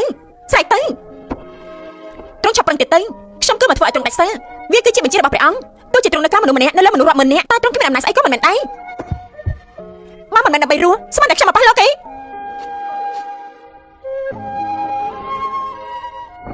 នេះនិយាយចប់ហើយឬនៅបើចប់ហើយឆាប់ចេញទៅលោកស្មាំងអីនៅសឹកក៏ប្រកបខ្ញុំឲ្យទៅស្ដេចចេញយើងមិនត្រូវការមនុស្សស្រីទេនាងមិនបាច់មកខាត់កម្លាំងទៅទេបើនាងចង់រស់មែននាងប្រែរឿងអស់នេះទៅលើស្ដេចចេញទៅគេមិនទាន់មានមហេសីដំណាក់ខាងក្រោយស្ងាត់ណាស់ជាឱកាសរបស់នាងបើនាងឆ្លាតមែននោះក៏ឆ្លៀតឱកាសនេះចេញពីវាំងទៅស៊ីមនុស្សមិនខ្ជិះឆ្អឹងនេះទៅឆាប់ទៅភ្លាមទៅយើងចង់តែសាកវាមើលលោកស្មាំងអីសម្រាប់ចិត្តចំណុចយើងនោះចៃឈិននោះវាមិនមែនជាមនុស្សល្អស្អីទេលោកដឹងទេគឺវាឲ្យខ្ញុំដាក់ឆ្នាំបងប្អូនលោកប្រហែលត្រង់មិនមែនចូលធ្វើជាព្រះសង្ឃទេបើត្រង់ចូលធ្វើជាព្រះសង្ឃមែននោះត្រង់មិនមែនកំណត់តែសម្រាប់គេទេបញ្ជាឲ្យសម្រាប់ស្រីដែលមកតាក់ត្រង់គឺគេអ្នកបញ្ជាឲ្យមកខត់ត្រង់ត្រូវឬអត់នាងដឹងច្រើនពេកមានតែងាប់កាន់តែលឿនត្រង់លាក់រឿងចេះវិជាគុណគឺដើម្បីត្រៀមផែនការអ្វីមួយត្រង់មិនបានចង់ធ្វើជាសង្ឃទេគឺគ្រាន់តែចង់លាក់អាប់កំខ្លួនឯងទៅសម្ដេចឲ្យគេមកប៉ុណ្ណឹងនេះស៊ីឆានេះចង់ងាប់បទរាជការចៅស្លាប់អស់រាជបတ်ផ្សេងក៏ស្លាប់តគ្នាអំណាចពួកឈាមឆាយក៏ខ្លាំងជាងមុនត្រង់គ្មានកំណត់ឡើងក្រងរៀងចង់តែធ្វើជាសង្ឃវាជាលេះល្អមែនតែបើត្រង់នៅសម្ដេចចឹងរហូតនោះវានឹងធ្វើឲ្យមន្ត្រីព្រះអង្គនៅមានចិត្តរាបនៅរញ៉េរញ៉ៃមិនខាន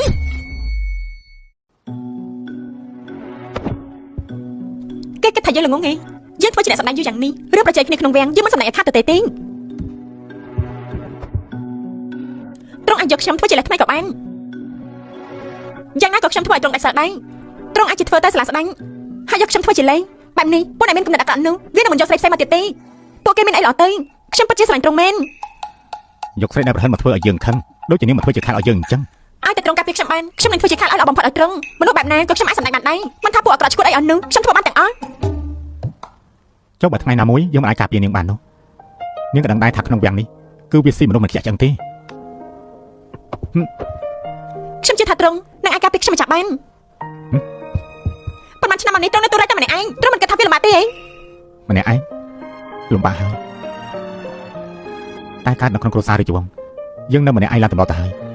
មិនស្គាល់មេខ្ពស់មកនិយាយប្រហែលបែបនេះនិយាយប្រហែលនេះអ្នកណាដែលមិននៅតែម្នាក់ឯងតាំងពីបាត់មកដល់លើវាមិនងាយទេលោកគិតថាអ្នកណាក៏ដូចជាលោកចឹងឯងកាត់មកស្និទ្ធស្បាយមានលុយមិនខ្វល់ពីអ្វីលោកដឹងទេថាខ្ញុំឆ្លងកាត់អ្វីមកខ្លះខ្ញុំដើម្បីរស់ដើម្បីលុយខ្ញុំបាយមិនហ៊ានហោមតែមិនហ៊ានផឹងជប់ឡើងនៅមិនបានដេកព្រឹកឡើងនៅមកធ្វើការទៀនស្អែកនេះជាមួយនឹងអបតហែនមិនដឹងថាមួយណាវាមកមុនទេខ្ញុំមិនងាយទេទម្រាំតែបានជោគជ័យបន្តិចវានៅសល់តែមួយជំហានទៀតបានជោគជ័យទៅហើយតាំងពីមកដល់វាំងលោកដែលស៊ីមនុស្សមិនខ្ជិះឆ្អឹងនេះហើយខ្ញុំត្រូវពួកលោកចង់សម្រាប់រាល់ថ្ងៃខ្ញុំត្រូវលោកយកទៅឲ្យគេផ្សេងងាយទៀនណាចោះ ខ្ញុំនិយាយហើយពេលណាដែលខ្ញុំរកលុយគ្រប់ហើយខ្ញុំនឹងចាក់ចេញពីទីនេះខ្ញុំទៅរកផ្ទះធំមួយខ្ញុំនឹងទៅមានជីវិតមួយដែលខ្ញុំចង់មានរហូតមកឆេដេកជាសពទៅរីទីជីនមកត្រង់គិតថាលំបាកចាញ់ច្រើន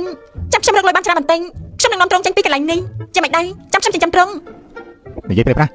ចេញទៅកែដាក់ខ្ញុំទៀតហើយអញ្ចឹងត្រង់សន្យាជាមួយខ្ញុំមកកុំឲ្យខ្ញុំទៅអ្នកផ្សេងទៀតតើត្រង់ព្រមទេខ្ញុំចាត់ទុកថាត្រង់ព្រមហើយណែព្រមម្នាក់នេះតាមពិតគេក៏ល្អដែរអេអូយជាងដកពេលយើងនិយាយមុននេះវិញអាប្រុសចង្រៃ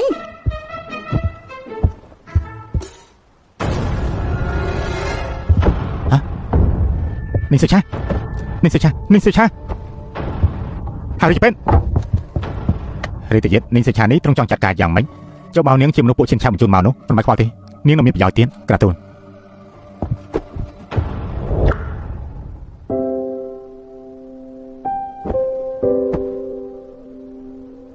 រីតិយិតនេះគេល្អដែរតែមកតើគេដូចជាចង់យកយើងធ្វើជាខែមែនទេដឹងអ្នកនាងដឹងខ្លួនហើយហ៎អបផងអ្នកនាងរីតិយិតមិនត្រឹមតែតងអ្នកនាងនៅក្នុងដំណាក់ទេនៅហើយរាជពេទ្យមកទៀតផងព្រះអង្គបានដឹងហើយទ្រង់សប្បាយចិត្តណាស់ឲ្យខ្ញុំយករបស់បើឲ្យអ្នកនាងទៀនឲ្យនាងមកសម្រាប់ព្យាបាលខ្លួនណា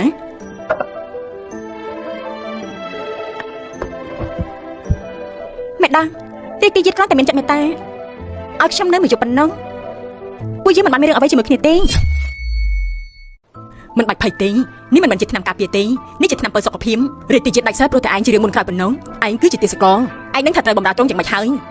ផឹកហើយចាំសម្រាប់ទៅណាហើយឆាប់និយាយឲ្យរីតិយិតទៅសាលាស្ដេចទៅអរគុណមេដាបានហើយនាងសម្រាប់ចង់ពួកយើងទៅវិញហើយ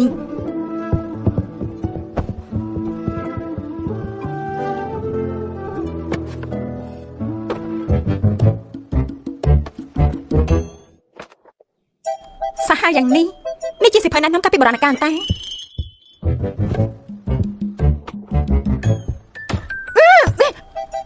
ស្មានដល់ថានាងចេះមើលសិភៅផងណោះនាងចេះអក្សរដែរ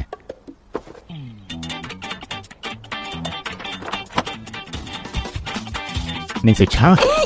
ខ្ញុំមិនចាំមើលទេគឺមិនដាច់ចាំអញតែ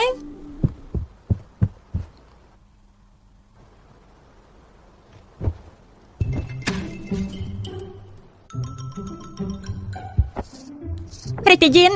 យប់ទៅហើយឲ្យខ្ញុំមកចាំងបំរើត្រង់ឲ្យសម្រាប់ទៅណែនាងចេញទៅរីតិយិនបើត្រង់ទុកខ្ញុំនៅដំណាក់នេះហើយមិនអញ្ចឹងត្រង់ព្រមទៅសាលាស្ដេចទៅទុកផ្លូវរួចឲ្យខ្ញុំមួយផងទៅយ៉ាងម៉េចដែរណែនាងសុឆានាងឆាប់ចេញទៅខំត្រជាតែបន្តិចក៏ខឹង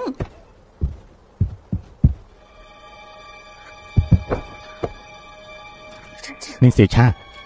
នាងកុំធ្វើតែបែបនេះ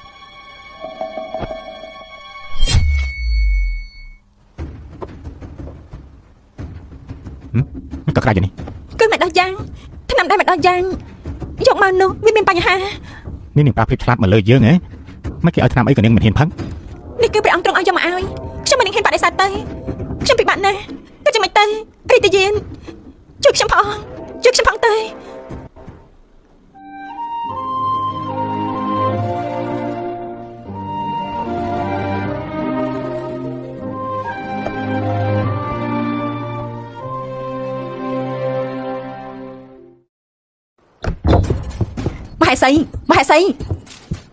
មហេសីរីតិយិតបានជាឲ្យនាងសេឆាទៅដំណាក់ជាមួយទៅវិញនៅក្នុងវាំងចេញដំណឹងហើយរីតិយិតដាច់សិលហើយខ្លាចថាទ្រង់មិនបានធ្វើជាសង្ឃទៀតទេពួកយើងមើងងាយនាងសេឆាពេកហើយបើរីតិយិតមិនធ្វើជាសង្ឃទេអញ្ចឹងមានតែយកជីវិតគេហើយមហេសីព្រះអង្គខ្វល់ពីរីតិយិតណាពួកយើងនឹងចាត់ការខ្លួនឯងពីគ្រោះថ្នាក់ណាអញ្ចឹងមិនក៏មិនខ្ចីដៃសម្រាប់មនុស្សទេបើនាងសេឆាវាជាមនុស្សស្ដេចជាងនោះអញ្ចឹងយើងក៏ប្រើវិធីនាងសេឆាទៅកម្ចាត់តិយិតទៅសម្រាប់រីតិយិតវាគឺជាទងំដល់ពេលនោះព្រួយមួយបាញ់បានសត្វពីរ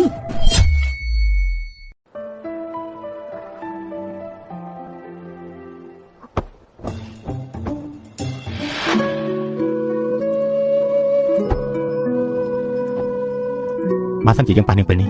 នាងមានតែស្លាប់កាន់តែលឿនពួកឯងហៅរាជពេទ្យមកលើឡើងទៅកុំឲ្យគេដឹងខ្លួនអសោះអារីទីយិតចង្រៃនោះគេជាមនុស្សប្រុសឬអន់នេះក៏មិនប៉ះយើងផង ណែនាងនាងរីទីយិននិយាយថានាងដឹងខ្លួនហើយក៏ឲ្យទៅវិញទៅគេពិតជាចិត្តដាច់មែនរីទីយិនដូចជាមិនសូវសប្បាយចិត្តទេគេមានអីមិនសប្បាយចិត្តយើងមានបានកស៊ីគេណាអបផងណែនាងនាងពេលនាងមានអនាគតល្អហើយណែមេដងអាចមិនផឹកបានឬអន់នាងគ្រាន់តែជាទាសករទេត្រូវរាជទាជាតិពេញចិត្តនោះវាជាសំណាងនាងទៅហើយព្រះអង្គមិនព្រមឲ្យនាងមានកូនរាជទាជាតិនោះទេអាពុទ្ធណៈពួកអន់នោះវាចូលចិត្តសម្លាប់មនុស្សមែនមេដាខ្ញុំមានរឿងចង់ប្រាំយប់មិញខ្ញុំនៅរាជទាយានមិនបានដល់ចំណុចនោះទេតែរាជទាយានបានកេងអោបខ្ញុំឡើងជាប់វាក៏គ្រាន់ដែររឿងនេះរាជទាយានពិតជាល្អជាមួយនាងខុសពីគេមែនមិនអាចប្រញាប់បានទេរាជទាយានម៉ែដាព្រះអង្គចង់ជួបនាងសៃឆាងព្រះអង្គចង់ជួបយើងខ្លាចថារឿងដែលនាងនៅជាមួយរាជទាយានដាច់ជប់នាងគេបាននឹងអត់ទៅហើយពេលនាងមានគុណសម្បត្តិណារាជទាយានគេព្រមចង់ស្លាស្ដាច់ដែរឬអន់មិនទាន់ទេប៉ុន្តែត្រង់នៅទីនេះមួយជប់វាក៏គ្រាន់បានដែរហើយអារិទ្ធិយិតចង្រៃនោះគេនៅសម្ដែងទៀនប្រយ័ត្នតែសម្ដែងជ្រុលពេកទៅ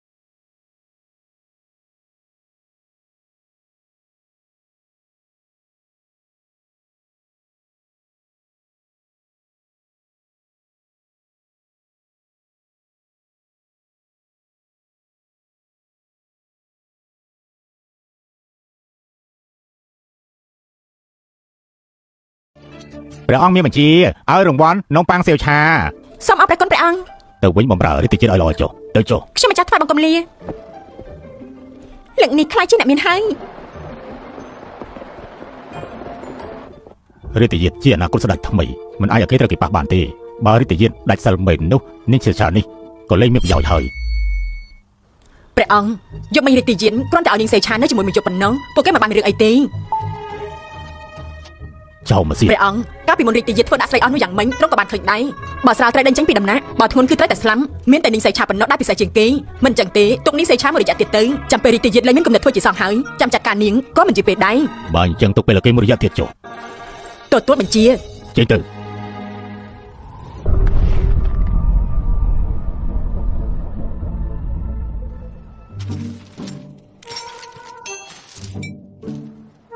ពេលនេះមានលុយហើយមែនហើយមនុស្សស្រីពូកែដូចជាពួកយើងតែណាក៏នៅតែចាញ់ដែរចាំពេលដែលរាជទាយានឆ្កែនោះឡើងសោយរៀងហើយដឹងយើងចេញពីវាំងយើងនឹងរកកន្លែងនៅដល់ចាស់ហើយទៅចិញ្ចឹមប្រុសក្មេងប៉ុន្មានអ្នកទៀននាងសៃឆាយើងនឹងសម្រាប់ឯងយើងនឹងសម្រាប់នាងវាយយើងមិនបានទេឆាប់ភ្លាមស្រីឈ្គួននាងចង់ធ្វើអីអេមនុស្សឈ្គួនចង់សម្រាប់មនុស្សហើយ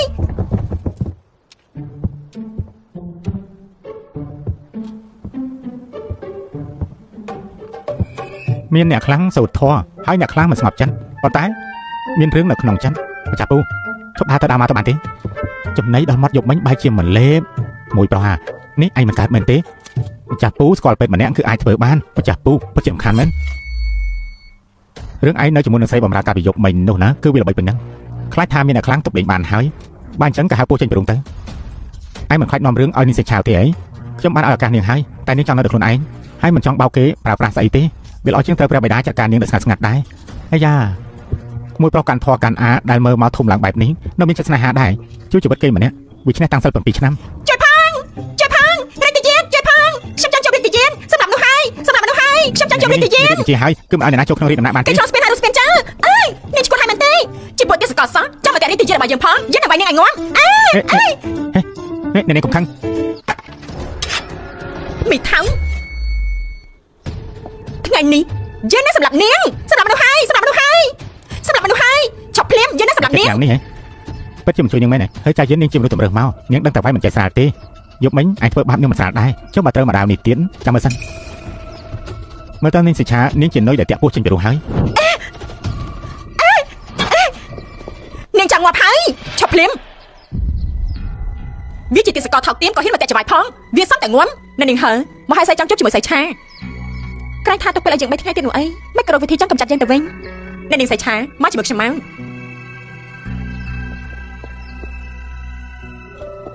ពោះចេញពីរូងហើយតាំងពីមហេសីជុលវាំងមកនៅវាំងក្រោយក៏គ្មានបត់ទៀតក្រោយមកនាំគ្នាគិតថាមកពីស្រីអស់នោះទៅឆ្លោះគ្នាតែបើគិតទៅកូនចៅរាជវង្សមានពាក់ព័ន្ធជាមួយនឹងភាពនឹងណោរបស់នគរ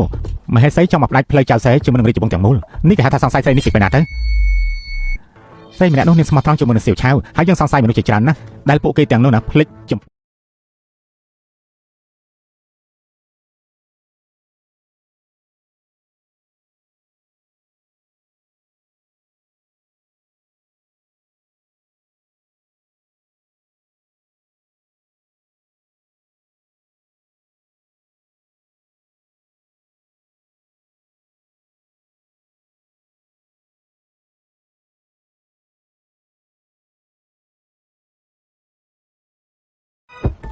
អរគុណមហេសីដែលបានជួយជីវិតទេជំនាញខ្ញុំនៅដំណាក់នេះទីចិត្តមួយយំក្នុងវាំងគេបានដឹងរឿងនេះទាំងអស់ហើយអ្នកនាងហើក៏ចង់មកសម្រាប់ខ្ញុំទៀតបើមិនមែនមហេសីមកជួយតាន់ពេលខ្ញុំប្រកាសជាស្លាប់តាមដៃអ្នកនាងហើយនាងជាមនុស្សឆ្លាតនាងប្រកាសជាដឹងដែលយើងហៅនាងមកនេះមហេសីទុកជីវិតឲ្យខ្ញុំម្ចាស់ផងខ្ញុំមិនបាននិយាយរីទីចិត្តចោលស្លាប់ស្ដេចតាន់ពេលគឺមហេសីមានចិត្តសណ្ដឹងមេត្តាទុកឱកាសខ្ញុំជាលើកទី2ផងខ្ញុំនឹងចាប់ឱកាសល្អនេះឲ្យបានយើងអាចជួយជីវិតឯងបានក៏អាចសម្លាប់នាងបានដូចគ្នាយប់មិញនេះរាជទាយានទុកនាងនៅជាមួយប្រកាសជាជឿលើនាងហើយបើនាងចង់រស់នៅក្នុងវាំងនេះ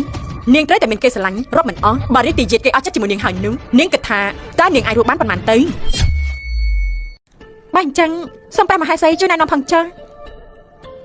នេះគឺជាឆ្នាំដែលបិតាមហេសីយកមកវាអាចធ្វើឲ្យមនុស្សស្រីមានគេស្រឡាញ់រហូតនាងយកវាទៅដាក់ក្នុងអាហាររបស់រាជទាយានទៅវាក៏អាចធ្វើឲ្យគេឆ្លងវេជាមួយនាងងើបមិនរួញដល់ពេលនោះបើនាងចង់ឲ្យគេចូលទៅស្រឡាញ់ស្ដាញ់វាមិនមែនជារឿងដែលពិបាកនោះទេមហេសីនេះទុកយើងជាមនុស្សឈួតទេដឹងមានឆ្នាំល្អយ៉ាងនេះមិនក៏ការមុនវាមិនប្រំប្រាវាទៅនាងសេឆាយើងកំពុងតែជួយនាងហើយសល់ពេលត្រឹមតែមួយថ្ងៃទៀតប៉ុណ្ណោះវានឹងដល់ពេលយើងកំណត់ហើយបើរាជទាយាននៅតែមិនព្រមទៅស្រឡាញ់ស្ដាញ់នាងមានតែងាប់ទេសុំហេសីកុំរំអីខ្ញុំអាចារ្យនឹងប្រាប់ឆ្នាំនេះឲ្យបានល្អបំផុតបានហើយចេញទៅមហេសីវិធីរបស់ព្រះមហេសីពិតជាល្អណាស់ចាំមើលពេលរាជទាយានត្រូវឆ្នាំពឹននោះនាងសេឆាគ្មានអ្វីដោះសារឡើយព្រួយមួយបាញ់បាត់សត្វពីរមែនយ៉ាងណារាជទាយានវាងាប់ទៅនគរចៅក៏រលាយហើយ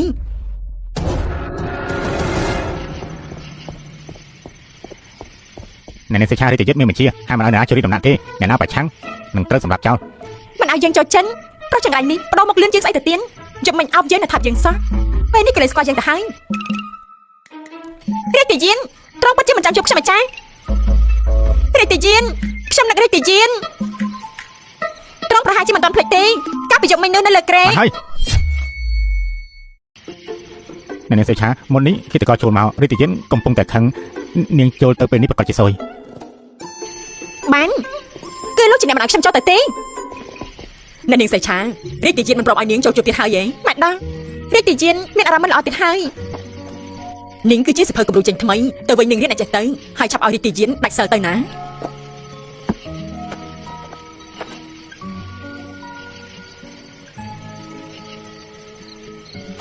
ខ្ញុំមានវិធីហើយខ្ញុំនឹងធ្វើឲ្យរាជទាយានដាច់សិលឲ្យតតែបាន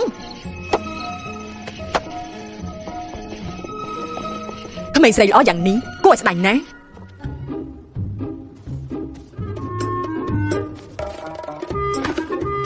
ប្រុសចង្រៃចាំមើលលោកសម្ដែងយ៉ាងម៉េចទៀតអ្នកនាងសេឆារាជបច្ចាំងមិនក៏លោកម៉ែវអ្នកនាងសេឆាគឺរាជទាយានឲ្យខ្ញុំមកពិនិត្យអ្នកនាងមួយរយៈមុននេះគឺនាងមានចិត្តត្រជាក់ចូលខ្លួនយប់មិនត្រូវប្រើថ្នាំនេះទៀតបើមិនថែសុខភាពទេខ្លាចតែនាងមានបញ្ហាដូច្នេះត្រូវតែព្យាបាលទៅបានប្រុសចង្រៃនោះគេក៏មិនអាក្រក់ដែររាជប៉ែនលោកជួយមកបន្ទិញតើនេះគឺជាថ្នាំអ្វីអ្នកនាងសេឆានាងបានវាមកពីណាទៅហ៎នេះជាថ្នាំពុលហាមចូលនៅក្នុងរាជវាំងណាវាជាថ្នាំពុលតែមួយតំណអាចយកជីវិតមនុស្សបានហើយបើត្រូវគេដឹងនោះត្រូវកាត់ក្បាលជាមិនខានទេថ្នាំពុលហើយទិញហងមហេសីនេះមិនមែនចង់ឲ្យរាជទាយានចោលស្លាប់ស្ដាញ់តែគឺនឹងចង់សម្រាប់រាជទាយានវាឲ្យថ្នាំនេះមកយើងគឺចង់ខ្ចីដែរសម្រាប់មនុស្សវាពិតជាសាហាវណាស់អ្នកនាងសេឆាថ្នាំនេះត្រូវឆាប់បំផ្លាញចោលបើត្រូវគេដឹងនោះលោកកំប្រាប់គេឲ្យសោះថ្នាំនេះគឺរាជទាយានឲ្យខ្ញុំមកសួរលោកពេលដែលគ្មានអ្នកណាណីលោកមិនត្រូវនិយាយអ្វីទាំងអស់បានអ្នកនាងសេឆាចាំខ្ញុំមើលជីកឲ្យចោលកុំបារម្ភខ្ញុំមិនអីទេលោកពិបាកហើយលោកទៅវិញចាអ្នកនាងសេឆាខ្ញុំទៅចាបើរាជទាយានត្រូវយើងបំពុលស្លាប់នោះយើងច្បាស់ជាចាំមិនខានតែបើយើងមិនអាចឲ្យរាជទាយានចោលស្លាប់ស្ដេចបានយើងក៏ត្រូវស្លាប់មហេសីពិតជាពុលមែនយ៉ាងណាក៏វាមិនទុកផ្លូវរស់ឲ្យយើងដែរពេលនេះគឺមានតែពឹងលើរាជទាយានទេបើមិនអាចធ្វើឲ្យគេដាច់សិលមិនអាចធ្វើឲ្យគេមកស្លាញ់យើងជំរឿនមានតែមួយគុណយើងប្រកាសជាងំអ្នកនាងសេឆាមិនធ្វើបាបពួកយើងអីរាជទាយានមិនចង់ជួបនាងទេយករបស់នេះឲ្យត្រង់មកបន្ទិញឲ្យតែត្រង់ប្រមើត្រង់ប្រកាសជាព្រមជួបខ្ញុំមិនខានជាខ្ញុំទៅបាន1 2នាងសេឆាឲ្យនាងជួបមកភ្លាមមកអ្នកនាងសេឆារាជទាយានឲ្យនាងចូលទៅនាងឆាប់ចូលទៅរាជទាយានខាងហើយត្រង់នឹងដាក់ទោសនាងចូលទៅហើយចាខ្ញុំស្ដាប់តែនឹកឃើញថាខ្ញុំនៅមានរឿងមិនទាន់ធ្វើចាំខ្ញុំរត់ដៃខ្ញុំនឹងត្រឡប់មកវិញហេអ្នកនាងសេឆាចង់លេងជាមួយយើងផងលោកនេះខ្ចីណាស់ឯណានាងនោះមិនក៏មិនទាន់ជួបអញ្ចឹងរាជទាយានអ្នកនាងសេឆានិយាយថានេះមានការបន្ទាន់នាងរត់បាត់ទៅហើយទៅចាប់នាងមកវិញភ្លាមមកក្រាទូល អ្នកទីនេះទេមកវិញហើយរួចដាច់ហើយអ្នកទាំងពីរពិតជាលំបាកហើយរាជទាយានខ្ញុំមកដល់ហើយមកនេះមកចង់ជួបខ្ញុំយ៉ាងនេះនឹកខ្ញុំមែនទេនាងសៀវឆាយើងមិនដឹងថានាងប្រកែកអញ្ចឹងសោះនាងបែរជាគោរពអញ្ចឹងទៅវិញណោះ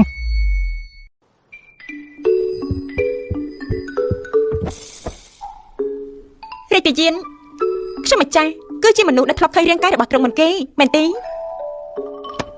ប្រហែលកំណាញ់បើយើងដាច់សិលទៅប៉ះនា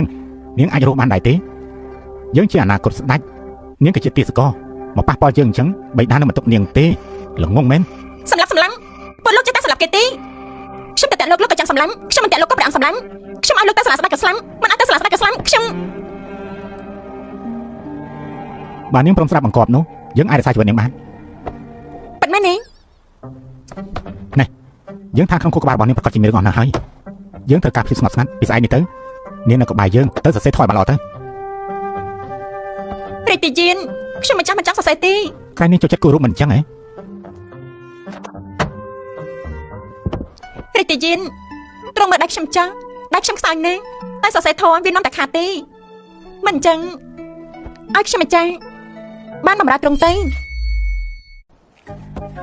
អ្វីដែលយើងនិយាយមុននេះនាងស្ដាប់មិនចូលទេហីនៅក្នុងខួររបស់នាងមានតែរឿងអស់នេះទេហី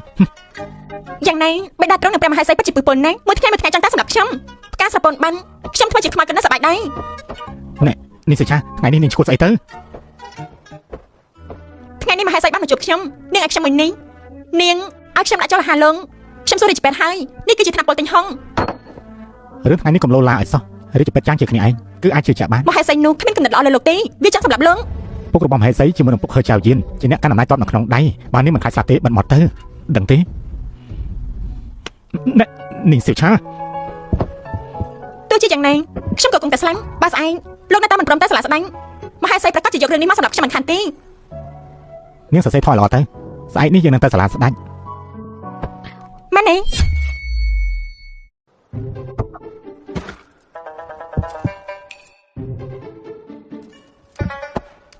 រាជទាយានរូបដូចខ្ញុំម្ចាស់គូទ្រង់ចូលចិត្តឬអត់បិទមាត់រាជទាយាននៅមានស្រីផ្សេងដែលគូរូបឲ្យទ្រង់ឬអត់តើមានស្រីណាដែលប្រហិនដូចជានាងគិតតែរឿងអស់នោះនៅក្នុងខួរក្បាលគ្មានអ្នកណាដូចនាងទេខ្ញុំក៏ដើម្បីរស់ដែរធ្វើបែបនេះមានអីខុសបើមានជីវិតរស់ស្រួលអ្នកណាព្រមធ្វើអញ្ចឹងនោះថ្ងៃនេះនាងមកនិយាយរឿងមហេសីនោះតើថ្ងៃក្រោយទៅនាងមានបំណងអីទៅពេលដែលរាជទាយានឡើងសាយរៀងអាចកាន់កាប់អំណាចហើយចង់ដេញខ្ញុំចេញក៏ឲ្យរបស់មានតម្លៃមកខ្ញុំឲ្យច្រើនបើសិនជាអញក៏ឲ្យប្រសង្ហាប៉ុន្មានអ្នកមកខ្ញុំសន្យាថានឹងមិនត្រឡប់មកវិញទេហើយទៅសាយសុកនឹងជីវិតសប្បាយនោះហើយសរសេរធေါ်ទៅចិត្តមនុស្សប្រុសជ្រៅដូចសមុនថាដល់ក៏ដងរាជទាយានខ្ញុំត្រូវសរសេរដល់ពេលណាទៅសរសេរដល់ពេលដែលចិត្តរបស់នាងស្ងប់ទៅអ្នកនៅខាងក្រៅប្រកាសជាគិតថាយើងជាមួយរាជទាយានក្លាប់ចាក់ពេញនឹងហើយអ្នកណាតែដឹងទៅគេបែរជាមិនយកភ្នែកមើលស្រីស្អាតដូចជាយើងនោះគេបែរជាបង្ខំយើងឲ្យសរសេរថតទៅវិញ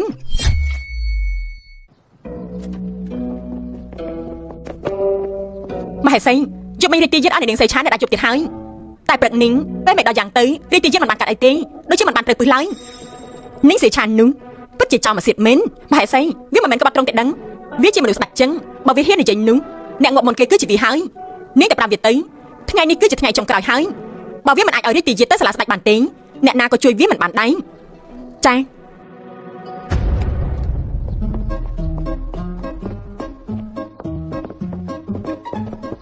អ្នកនាងសៃឆាបងលីជីមហេសីឲ្យយើងមកដាក់គនាងបើថ្ងៃនេះរាជទាយានមិនព្រមទៅសាលាស្ដេចទេអ្នកណាក៏ជួយនាងមិនបានដែរបងលីជីរាជទាយានទ្រង់ពិតជារឹងណាស់ទ្រង់និយាយមិនស្ដាប់ទេគិតយ៉ាងម៉េចទៅឆ្នាំនោះកាលពីយប់មិញនាងមិនបានប្រើទេហ៎មិនអាចប្រញាប់ទេត្រូវទៅរកឱកាសល្អមួយថ្ងៃនោះនៅដំណាក់ហោះអ៊ីយើងបានឃើញនាងជាមួយស្ដេចចឹងលេខជឿននេះវាគិតថាយើងជាមនុស្សស្ដេចចឹងវាចង់យកស្ដេចចឹងមកគំរាមយើងពេលនេះយើងជាមួយរាជទាយានក៏ចាត់ទុកថាជាស្រមោលលើខ្សែតែមួយហើយបើយើងចង់រស់យើងត្រូវតែជួយឲ្យគេឡើងសោះរីកឲ្យបានមើលទៅយើងត្រូវតែជួយរាជទាយានហើយបងលីជីបងត្រូវតែជួយលាក់ការខ្ញុំផងមិនអាចប្រាប់អ្នកណាបានទេបើនាងចង់រស់ក៏ឆាប់ប្រើឆ្នាំនោះទៅយកចិត្តរាជទាយានឲ្យបានទៅបានយប់នេះជាឱកាសចុងក្រោយរបស់នាងហើយបើសិនជាមហេសីគេចង់បះបោ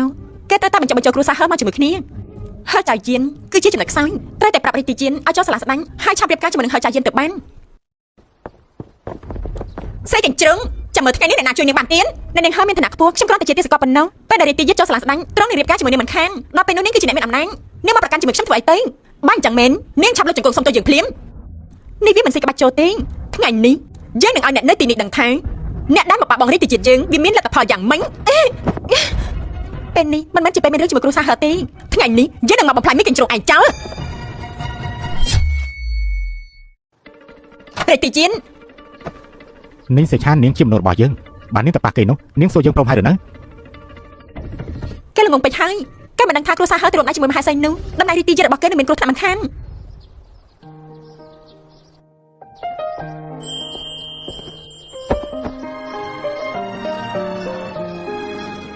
វាជាស្រីថោកទាមជាទេសកលគេវាជាស្រីដែលគេដេករាប់មិនអស់មិនបានជាបងទៅការពារវាអញ្ចឹងយើងនិយាយហើយនាងជាមនុស្សរបស់យើងនាងប្រមាថគេដូចជាប្រមានយើងនាងនៅស្ដាប់មិនយល់ទៀតទេនាងសេឆានាងចាំមើលទៅនេះជាអារម្មណ៍ដែលត្រូវគេការពារនោះហេមិនត្រូវទេថ្ងៃនេះគេលើកឆ្នាំខុសតែដឹងរាជទាយានដាក់ខ្ញុំចោលក្រៃមុននេះនាងចេះវិជាគុណដែរមិនបានជានាងមិនកិច្ចគ្រូសាហឺមានអំណាចក្នុងដៃតែមានរឿងជាមួយហើយចៅយានគ្មានលទ្ធផលអស់ឡើយបើត្រង់ព្រមចូលសាលាស្ដាញ់ហើយរៀបការជាមួយនាងទៅការពារគ្រូសាហឺវិញទៅត្រូវនាងសេឆា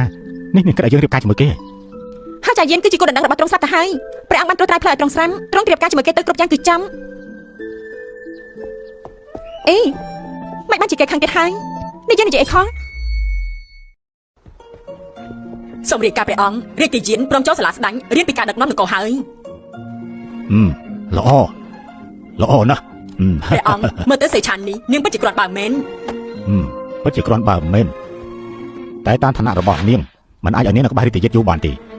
បើរាជទាយានព្រមចូលសាលាស្ដេចហើយអញ្ចឹងឆាប់ឲ្យគេរៀបអភិសេកជាមួយនឹងចៅយានទៅព្រះអង្គរឿងនេះមិនអាចបញ្ញត្តិបានទេទោះជារាជទាយានព្រមចូលសាលាស្ដេចមែនតែទ្រង់មិនដែលប៉ះសេឆាឡើយទ្រង់ខ្វល់ពីនាងសេឆាយ៉ាងនេះតែនៅហាមចិត្តមិនឲ្យប៉ះនាងបានមើលទៅទ្រង់មិនទាន់បាត់គំនិតធ្វើជាព្រះសង្ឃនោះទេរាងកាយយើងខ្លាចមានពេលមិនច្រើនព្រះអង្គមានប្រជញ្ញយឺនយូរបានហើយយើងបានត្រួតត្រាផ្លូវគេរួចហើយផ្លូវតែថ្ងៃក្រោយឲ្យគេដើរទៅខ្លួនឯងចុះព្រះអង្គខ្ញុំនឹងទៅហៅរាជពេទ្យមកភ្លាមឆាប់ទៅហៅរាជពេទ្យចាំមកឲ្យឆាប់ឡើងទៅហៅរាជពេទ្យទទួលបញ្ជា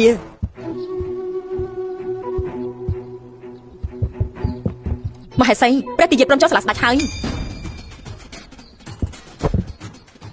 នេះសេឆាននេះពិតជាគ្រាន់បើមែនមហេសីរឿងការរបស់ព្រះអង្គមិនអាចទ្រាំទ្របានប្រហែលថ្ងៃទៀតទេបើសិនជានាងចាត់ការរាជទាយានមិនបានបើចាត់ការមិនបានអញ្ចឹងមានតែបង្ខំវាហើយ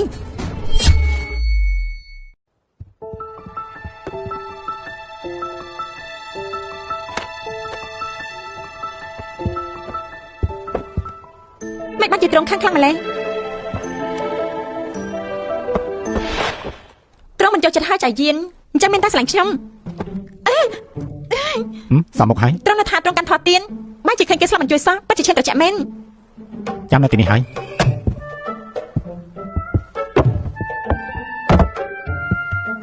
លាបខ្លួនឯងទៅ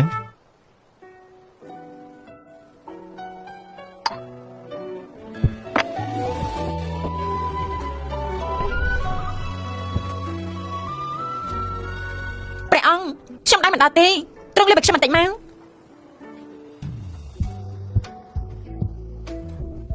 ព្រះអង្គថ្នាក់ដែរបន្តិចមិនទាន់បានប៉ះទេ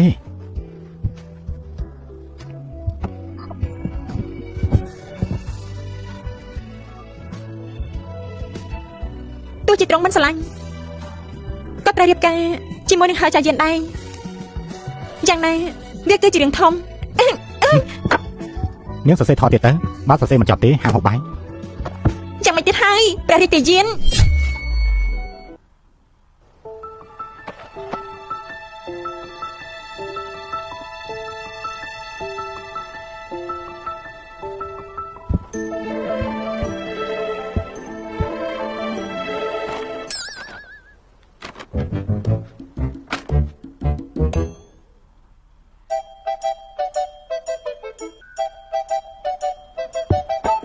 ក្មួយប្រុសអញចាប់របស់នាងហើយមកចាប់ពុះមិនកំពុះមកអញ្ចឹងនាងនៅទីនេះទេក្រែងឯងជាលើនាងនោះអីអញ្ចឹងហើយតើវាយ៉ាងម៉េចនាងដឹងកាន់តែតិចកាន់តែល្អនាងបានចូលគម្រោងហើយបើឯងចង់ការពារនាងតែអង្គុយតំណែងនោះឲ្យនឹងសិនពួកមហេសីចាត់ការហើយ ពួកនៅលើភ្នំខាងកើតនោះក៏ចាប់ផ្ដើមមានទឹកភ្លើហើយពេលនេះឯងត្រូវទប់ស្កាត់ស្ថានភាពបានបើសិនពេលនេះគ្រួសារហើមកប្រឆាំងនោះចាពូមិនក៏ពូទៅរៀបការជាមួយនឹងហើយចាយយើងអញ្ចឹងនេះមានគេនិយាយថាឲ្យឯងរៀបការជាមួយនាងហ៎នាងឲ្យខ្ញុំរៀបការជាមួយនឹងហើយចាយយើងបើឯងមិនព្រមរៀបការជាមួយនឹងហើយចាយយើងទេបិតាឯងប្រកាសជាកំចាត់នាងចោលជាមិនខានទេនេះជាគ្រួសាររាជវង្សរឿងជាច្រើនឯងធ្វើតាមអំពើចិត្តទេបើសិនជាគ្រួសារយើងបាក់អោពួកយើងមានសង្ឃឹមឈ្នះប្រមាណដូច្នេះឯងគួរតែយល់ខ្ញុំដឹងហើយឯងតែរៀបការជាមួយនឹងហើយចាយយើងឲ្យតែអង្គុយតំណែងនេះឯងនឹងចង់រៀបការជាមួយនរណាក៏បានដែរបើបែបនេះខ្ញុំមានតែខុសពីពួកគេ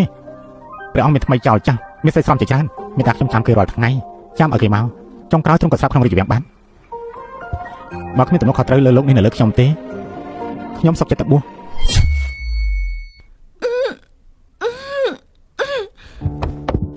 ក្នុងនាមជារាជយុទ្ធឯងគ្មានជំរឿទេចេញទៅលោកចង់ធ្វើអីរាជយុទ្ធមានតាផងខ្ញុំមិនចាស់គ្មានចេតនាចង់ទេរាជយុទ្ធឆាប់សម្រាប់ទៅចៅឆិននេះគេចង់ធ្វើអីទៅធ្វើជារាជយុទ្ធពិតជាពិបាកមែនអ្នកណាក៏ចង់បានជីវិតគេដែរមកទៅពួកយើងគឺមានវាសនាដូចតែគ្នាទេមើលអីខ្ញុំឃើញត្រង់ដូចជាសង្ហានណាស់ខ្ញុំស្រឡាញ់ត្រង់អី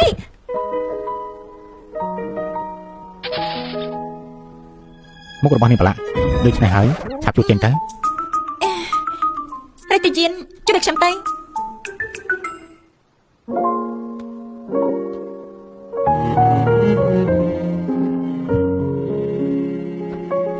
គេលើកឆ្នាំខត់តែដឹងគេមកជិះថាយើងមុនទៅវិញ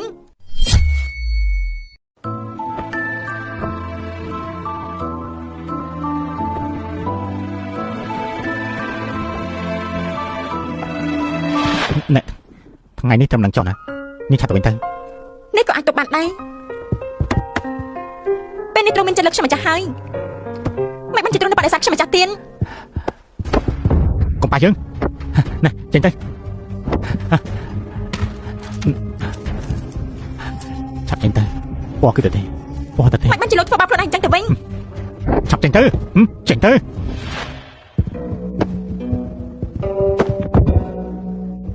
លើថារាជបុត្រប្រទេសចៅជាមនុស្សត្រឹមត្រូវហើយធំឡើងនៅវត្តមានធម៌ការពារចុះបើស្អែកនេះមានរឿងថា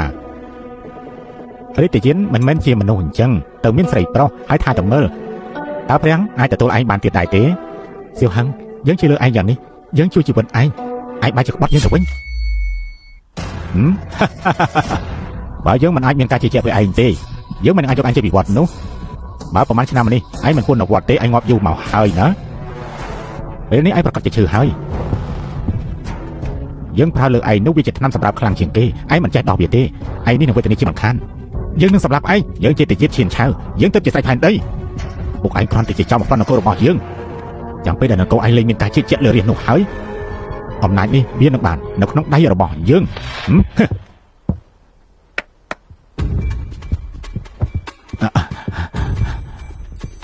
បំរើរាជយុទ្ធឲ្យល្អទៅឲ្យគេមើលទៅជារាជយុទ្ធនគរនេះជីវិតនេះវាអាក្រក់យ៉ាងម៉េចទៅណោះរាជយុទ្ធលេងឲ្យសប្បាយទៅចុះណា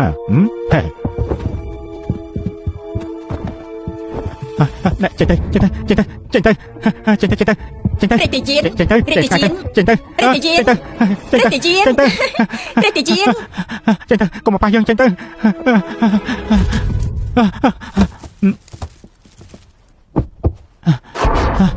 រាជយាន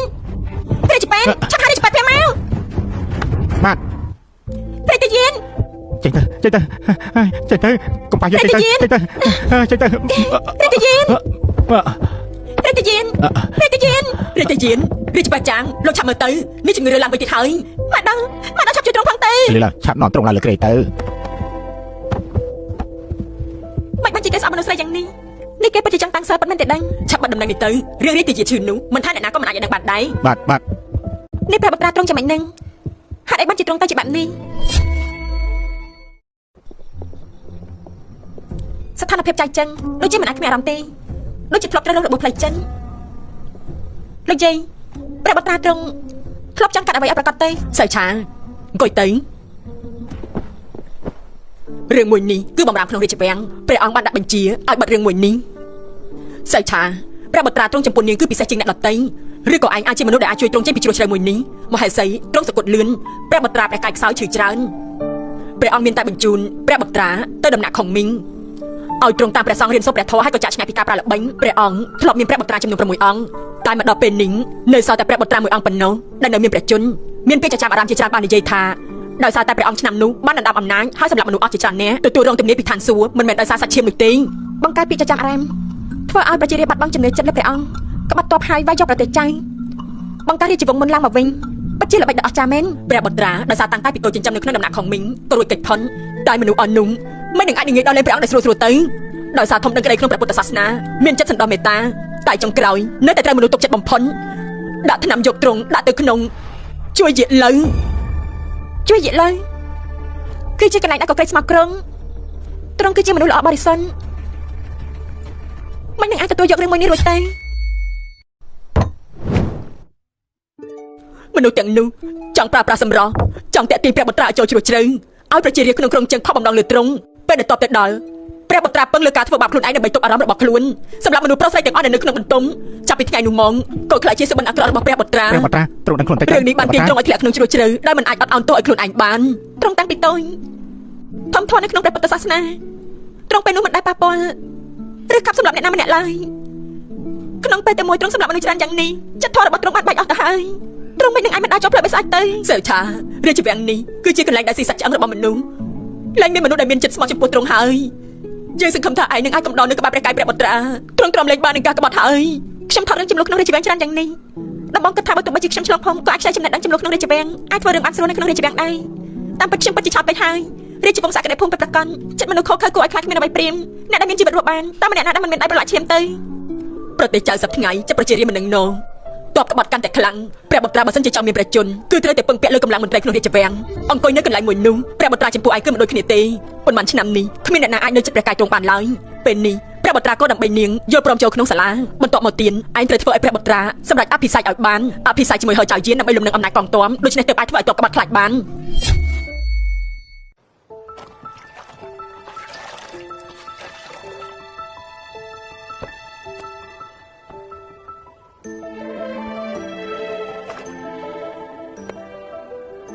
ការនៅក្នុងសម័យនេះលោកប្រហែលជាមានរឿងច្រើនដែលគ្មានជំរឿនណាស់ហើយអ្វីដែលលោកចង់ចូលគឺមិនមែនទ្វារព្រះពន្ធតែគឺជាពិភពដែលអាចជួយលោកខ្លួនឯងបានមែនឬអត់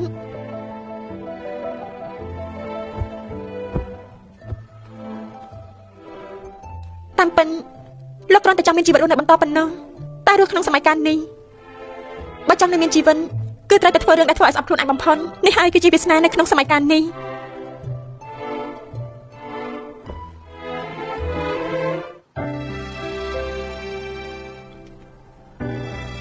នាងសេឆា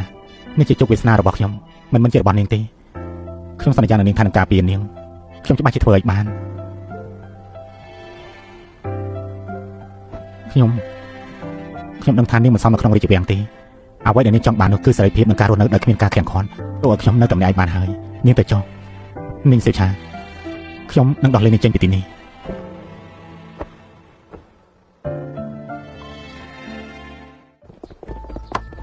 លោកអាម៉ាត់នាងសេឆាណែណា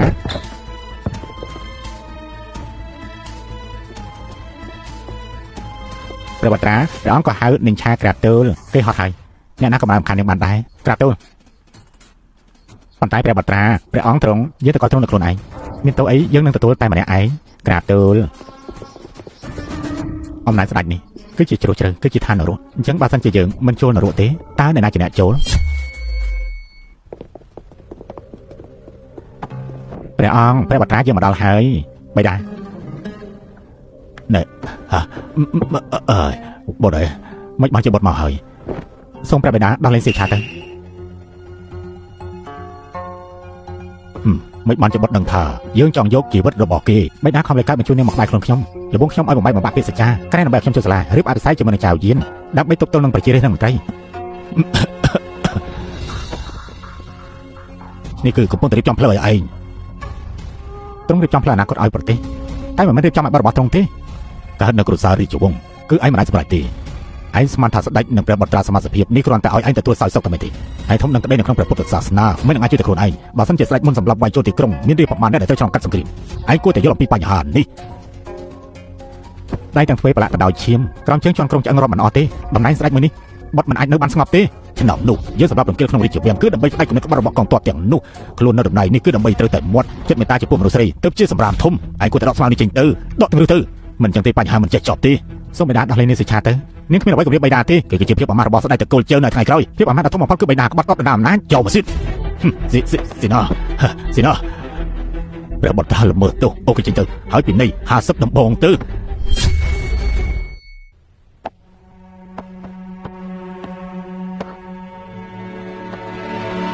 ព្រះបត្រាអាណាព្រះបត្រានឹងព្រះបត្រាណែនេះសិច្ឆាព្រះបត្រាមានរឿងហើយមានរឿងអីកុំសួរអីព្រះបត្រាបញ្ជាខ្ញុំនាំនាងចេញពីរាជវាំងនេះឆាប់តាមខ្ញុំទៅទ្រង់បញ្ជាខ្ញុំនាំនាងចេញពីរាជវាំងនេះខ្ញុំមិនទៅទេនេះចង់តាណាសិច្ឆាព្រះអង្គក៏ហៅនាងឆាប់ទៅតាមយើងព្រះអង្គតែមានរឿងអីកើតឡើងទៅឆាប់ទៅតាមយើងមកឈប់សិនព្រះបត្រាបានបកគលនិឆាឲ្យមកយើងហើយយើងមកដើម្បីនាំនាងទៅមានរឿងអីទៅបត្រាចង្រៃនេះមិនបានជាឲ្យខ្ញុំទៅអ្នកផ្សេងទៀតហើយលោកអាម៉ាត់រឿងជាមួយនឹងព្រះបត្រាចាំយើងទៅនិយាយដល់បន្តតិចចុះនាងសិច្ឆាទៅជាមួយយើងព្រះបត្រាជេងត្រង់កុំឲ្យទូលគុំលំបាកអីព្រះបត្រាប្រឆាំងនឹងព្រះអង្គត្រូវទទួលពិនិត្យជាដំបងហើយព្រះអង្គមិនក៏ដាក់ពិនិត្យព្រះបត្រាត្រង់ទៅកោឈាមថ្ងៃនេះត្រូវពិនិត្យដំបងចាំជីវិតត្រង់មែនទេព្រះបត្រាល្មើទៅហើយល្មើទៀតមិនព្រមអភិសេកជាមួយអ្នកនាងហើចៅយានខ្ញុំនឹងចូលកប់ព្រះអង្គមកនាងល្ងងមែនទេព្រះអង្គមិនអាចវាយព្រះបត្រាស្លាប់ទេតែនាងគឺអាចមិនបានត្រង់មិនបានទេលោកអាម៉ែននាំខ្ញុំចូលជួបព្រះអង្គខ្ញុំមានវិធីឲ្យព្រះបត្រារៀបអភិសេកជាមួយហើចៅយានសិច្ឆាចុះបើព្រះបត្រាមិនព្រមអភិសេកជាមួយហើចៅយានព្រះអង្គច្បាស់ជាមិនលើកលែងឲ្យឯងទេព្រះបត្រាបដិសេធគឺដោយសារតែឯងនឹងហើយត្រង់សំអាងអីគិតតែម្នាក់ឯងចង់បញ្ជូនខ្ញុំចេញខ្ញុំមិនទៅខ្ញុំនឹងមិនចេញណែសិច្ឆាបត្រាល្ងងឯងនេះខ្ញុំនឹងមិនលើកលែងឲ្យលោកជាដាច់ខានព្រះបត្រាត្រង់ទទួលកំហុសទៅក្រាទូលមិនទទួលទេ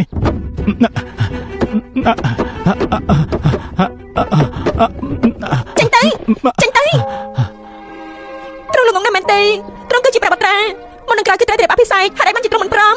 យើងបានបកគលនេះទៅឲ្យព្រះអង្គម្ចាស់ហើយឆាប់ចេញទៅព្រាមទៅទ្រង់សម្អាងអីខ្ញុំទៅអ្នកដទៃនោះខ្ញុំមិនទៅទេចេញទៅចេញពីរាជវាំងនាងនឹងមានសេរីភាពព្រះអង្គនេះសិច្ឆាមានមកចុះបាយឲ្យព្រះបត្រារៀបអភិសេកជាមួយអ្នកម្នាក់ហើយចៅយានសូមព្រះអង្គលើកលែងទោស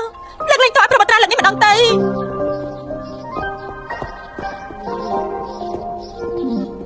ប្រកាសទេព្រះបត្រាទ្រង់នឹងរៀបអភិសេកជាមួយហើយចៅយាននាងសិច្ឆានាងសម្អាងអីធ្វើការសម្រេចចិត្តបែបនេះបើឯងមិនរៀបអភិសេកទេយើងនឹងបញ្ជាឲ្យមនុស្សសម្រាប់នាងចោលអញ្ចឹងពេលនេះនេះគ្រាន់តែជាព្រះបត្រាមិនមែនជាស្ដេចទេគឺអំណាចស្ថិតនៅក្នុងដៃយើងចង់ឲ្យអ្នកណាស្លាប់អ្នកនោះគឺត្រូវតែស្លាប់យល់ដែរទេឯងគួរតែដឹងស្រីបិសាយពពុះព្រះបត្រាសម្រាប់ចោលទៅខ្ញុំរៀបអភិសេក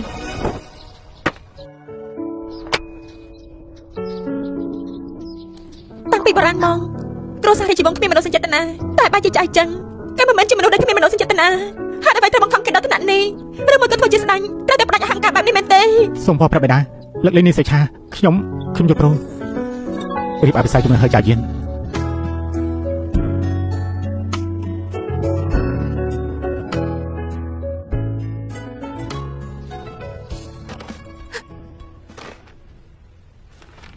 ព្រះមហេសីព្រះបត្រាយកព្រមរៀបអភិសេកហើយចៅយានបានចូលវាំងហើយគ្រួសារហើយច្បាស់ជាមិនអាចបបបានទៀតទេមហេសីត្រូវតែរកមធ្យោបាយឲ្យលឿនសុខភាពរបស់ព្រះអង្គ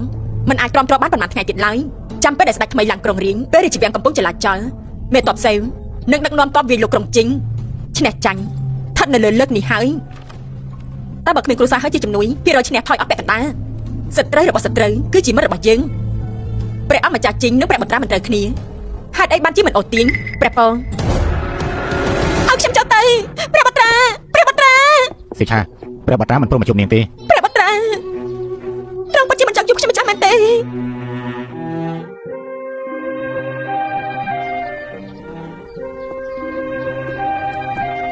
ខ្ញុំពីដើមមកគឺជាមនុស្សខ្លាចស្លាប់ខ្ញុំគ្រាន់តែចង់រស់រានមានជីវិតឲ្យបានស្រួលមិនថាមិនពេលឆ្លងភពឬក្រោយឆ្លងភពអ្វីដែលខ្ញុំត្រូវការគឺសុទ្ធតែស្រួលទេនោះគឺបន្តរស់រានមានជីវិត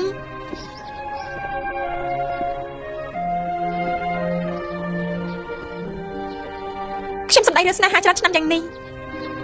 សុទ្ធតែមិនយល់ពីអត្ថន័យសេចក្តីស្នេហាតាមពិតស្នេហាអាចឲ្យអ្នកនៅទីខ្ពស់អោនក្បាលឲ្យមនុស្សដែលខ្លាចស្លាប់មិនខ្លាចអ្វីទាំងអស់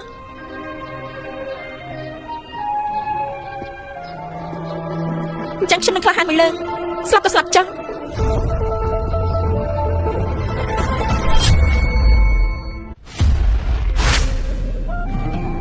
ត្រង់គឺដើម្បីតែនាងសុំបីជីវិតលេងប្រកាសដែរគឺដើម្បីដែលលោកពូនិយាយអញ្ចឹងដោយដែលត្រង់មិនអាចចង់បានជីវិតខ្ញុំឡើយខ្ញុំត្រូវការជីវិតនាងមនុស្សមានមនោសញ្ចេតនាអាចធ្វើជាស្រេចទេហើយចាយានត្រង់ត្រូវតែរៀបអភិសេកជាមួយគ្រួសាររបស់មហេសីនឹងតបក្បត់មេតបសៀវបានលួចតាក់ទងគ្នាយូរមកហើយឲ្យតែព្រះបត្រារៀបអភិសេកជាមួយនឹងហើយចៅយានអង្គុយនៅក្នុងរាជវាំងពួកគេនឹងឆ្លៀតឱកាសនេះចាត់ការព្រះអង្គជាមិនខានទេសៀវហឹងយើងនឹងសម្រាប់គិតបន្តដៃរបស់យើងទោះបីព្រះអង្គលើកលែងទោសឲ្យនាងសៀវឆាគ្រួសារហើយក៏ច្បាស់ជាមិនលើកលែងនាងដែរតែគិតយ៉ាងម៉េចដែរដល់លេងនាងចាក់ចេញពីទីនេះការពារនាងឲ្យអស់ពីសមត្ថភាពត្រង់ជាដំបូងពួកយើងត្រូវតែឈ្នះ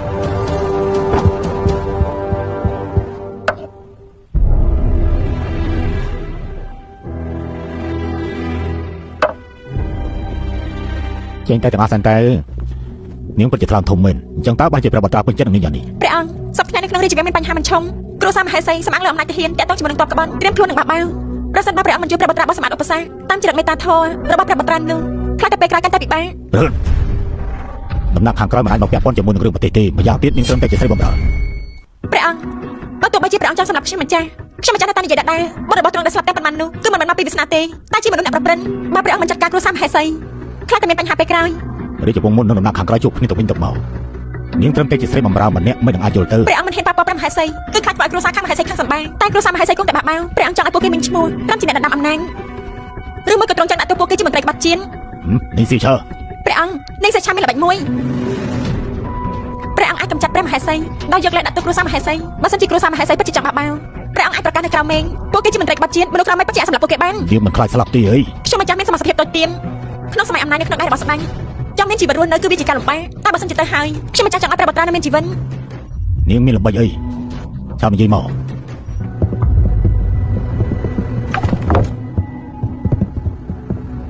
ព្រះមហេសីនាងសច្ឆាមកដល់ហើយព្រះពរព្រះមហេសីខ្ញុំម្ចាស់ជំនួសឲ្យម្ចាស់របស់ខ្ញុំម្ចាស់មកពិភាក្សាការសហការជាមួយមហេសីម្ចាស់របស់នាងម្ចាស់ខ្ញុំម្ចាស់គឺជាព្រះអង្គម្ចាស់ចេញ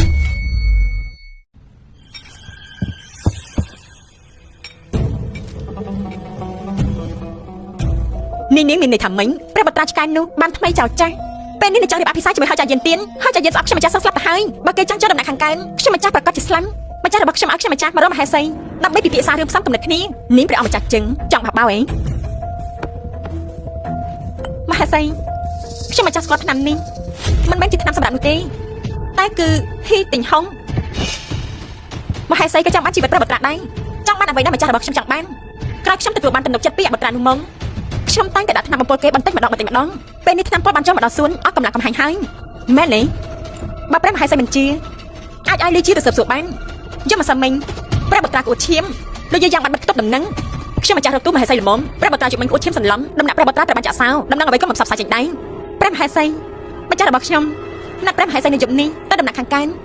ទៅមើលព្រះបត្រានោះដាច់ខ្យល់ឲ្យផ្ទាល់ភ្នែកឲ្យតែព្រះបត្រានឹងស្ដេចស្លាប់ភ្លាមម្ចាស់របស់ខ្ញុំនឹងខ្លាចជាស្ដេចរបស់ប្រទេសចៃម្ចាស់របស់ខ្ញុំបានអញ្ជើញព្រះមហេសីផ្ដល់ជំនួយដល់ទ្រង់ព្រះអង្គម្ចាស់ជីងល្បិចល្អមែនមហេសីយប់នេះម្ចាស់របស់ខ្ញុំនៅដំណាក់ខាងកើនចាំព្រះមហេសីដើម្បីបង្ហាញពីចិត្តស្មោះទ្រង់នឹងសម្រាប់ព្រះបត្រានោះដោយផ្ទាល់ដៃចេញសិនទៅថ្វាយបង្គំលាព្រះមហេសីព្រះមហេសីនាងសេឆានេះអាចទុកចិត្តបានឬអន់ព្រះអង្គម្ចាស់ជីងជាមនុស្សដែលចង់ឲ្យព្រះបត្រាស្លាប់ជាងគេចំណែកឯស្ដេចនោះបើទោះបីជាគេដឹងថាយើងចង់បោកបោក៏គេមិនហ៊ានរករឿងយើងដែរហើយម្យ៉ាងទៀតគេនោះត្រឹមតែជាស្រីលក់ខ្លួននៅយ៉ាងចៅតែប៉ុណ្ណោះតែអាចធ្វើអ្វីបានទៅបើអញ្ចឹងខ្ញុំម្ចាស់សូមអបអរមហេសីមុនហើយបើព្រះបត្រាស្លាប់ភ្លាមព្រះអង្គម្ចាស់ជីងសោយរៀងរាជវាំងមិននឹងណងចិត្តរាជក៏មិនរួបរวมគ្នាមេតបសាយវិញលោកក្រុងជីងប្រកាសជាទទួលបានជ័យជំនះយើងនឹងចាំមើលថាព្រះអង្គម្ចាស់ជីងនេះគេនឹងយកជីវិតព្រះបត្រាដោយរបៀបណាយោវី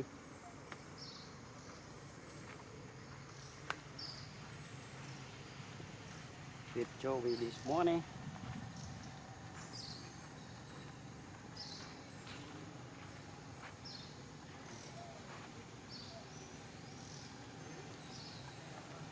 Cái này tu ngay nhỉ, tu khay à? Này, ngay tu làm khay đấy.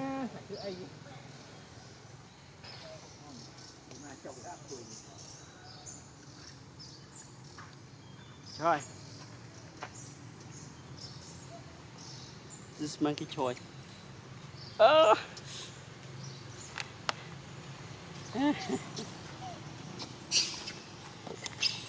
Okay, okay, okay, okay. Okay, okay, man. With Choi family. Her mom over there. No. Joe, you don't act like that to your sister.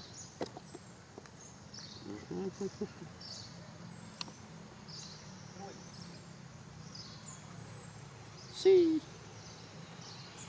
It's monkey Choi. Rồi, take your baby. Okay. Down. No. Jessie. Stay with your mom. Rồi, take your baby.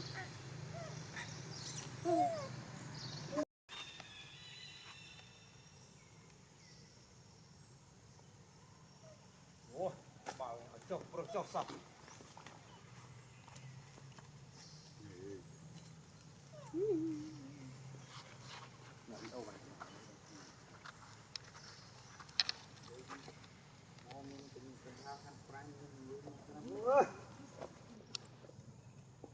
Này Jessie đã crom bà đấy.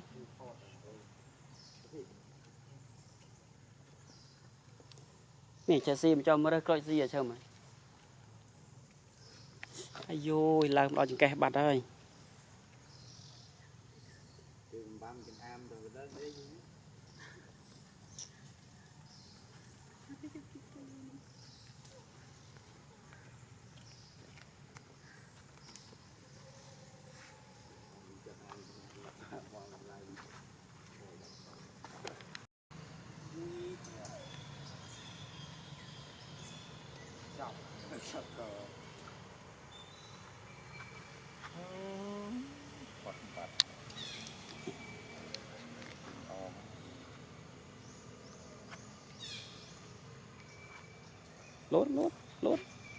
Lốt ta lỡ biết á. Lốt ta.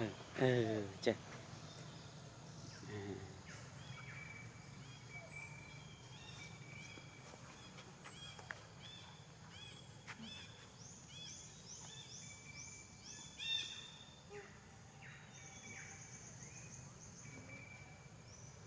Chú Việt Hiền.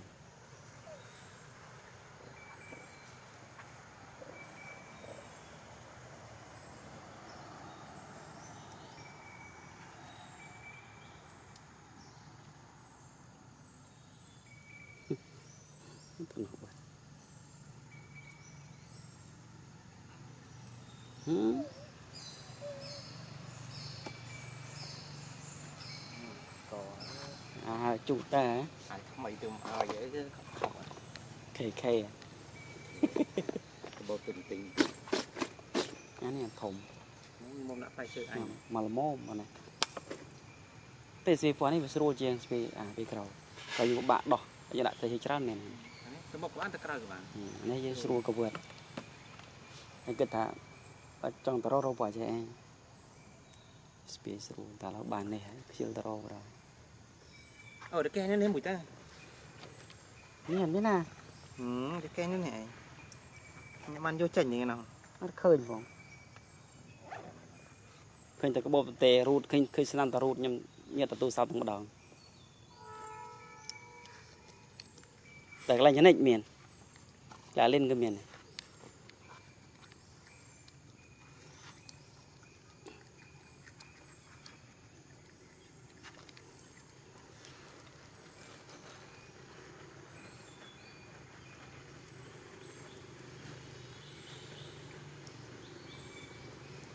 Đẩy lên mà này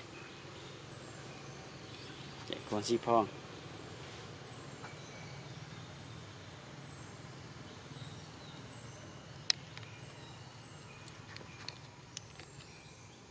cho tôi cái mình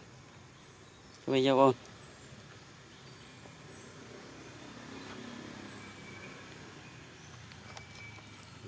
đẩy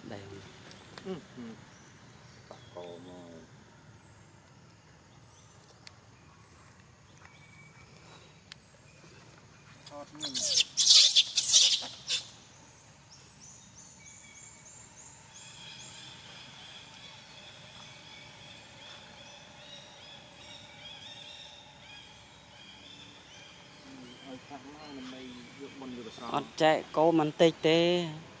nào lúc trong là bầu đầy lúc nào đầy ở với lá hiếp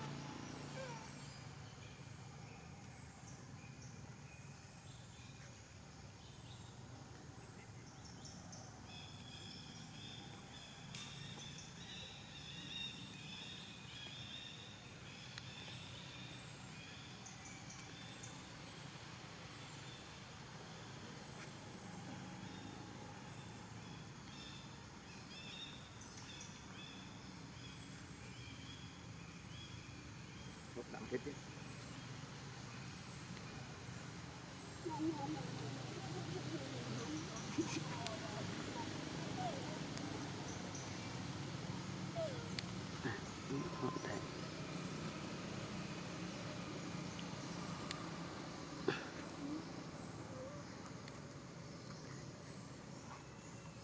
cắt sọt thôi cắt sọt chạy trong đại o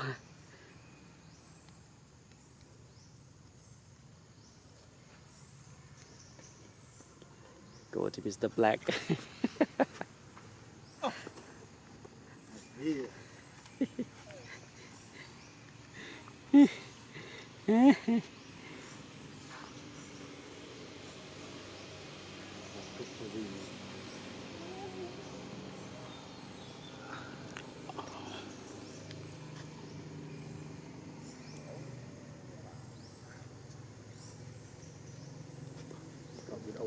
lâu vậy quý châu Phi mới cái thư mày cái đề Brandy right à pin màu thôi bọn ôn gì học học thế gì wow chị xì chị xì lại Brandy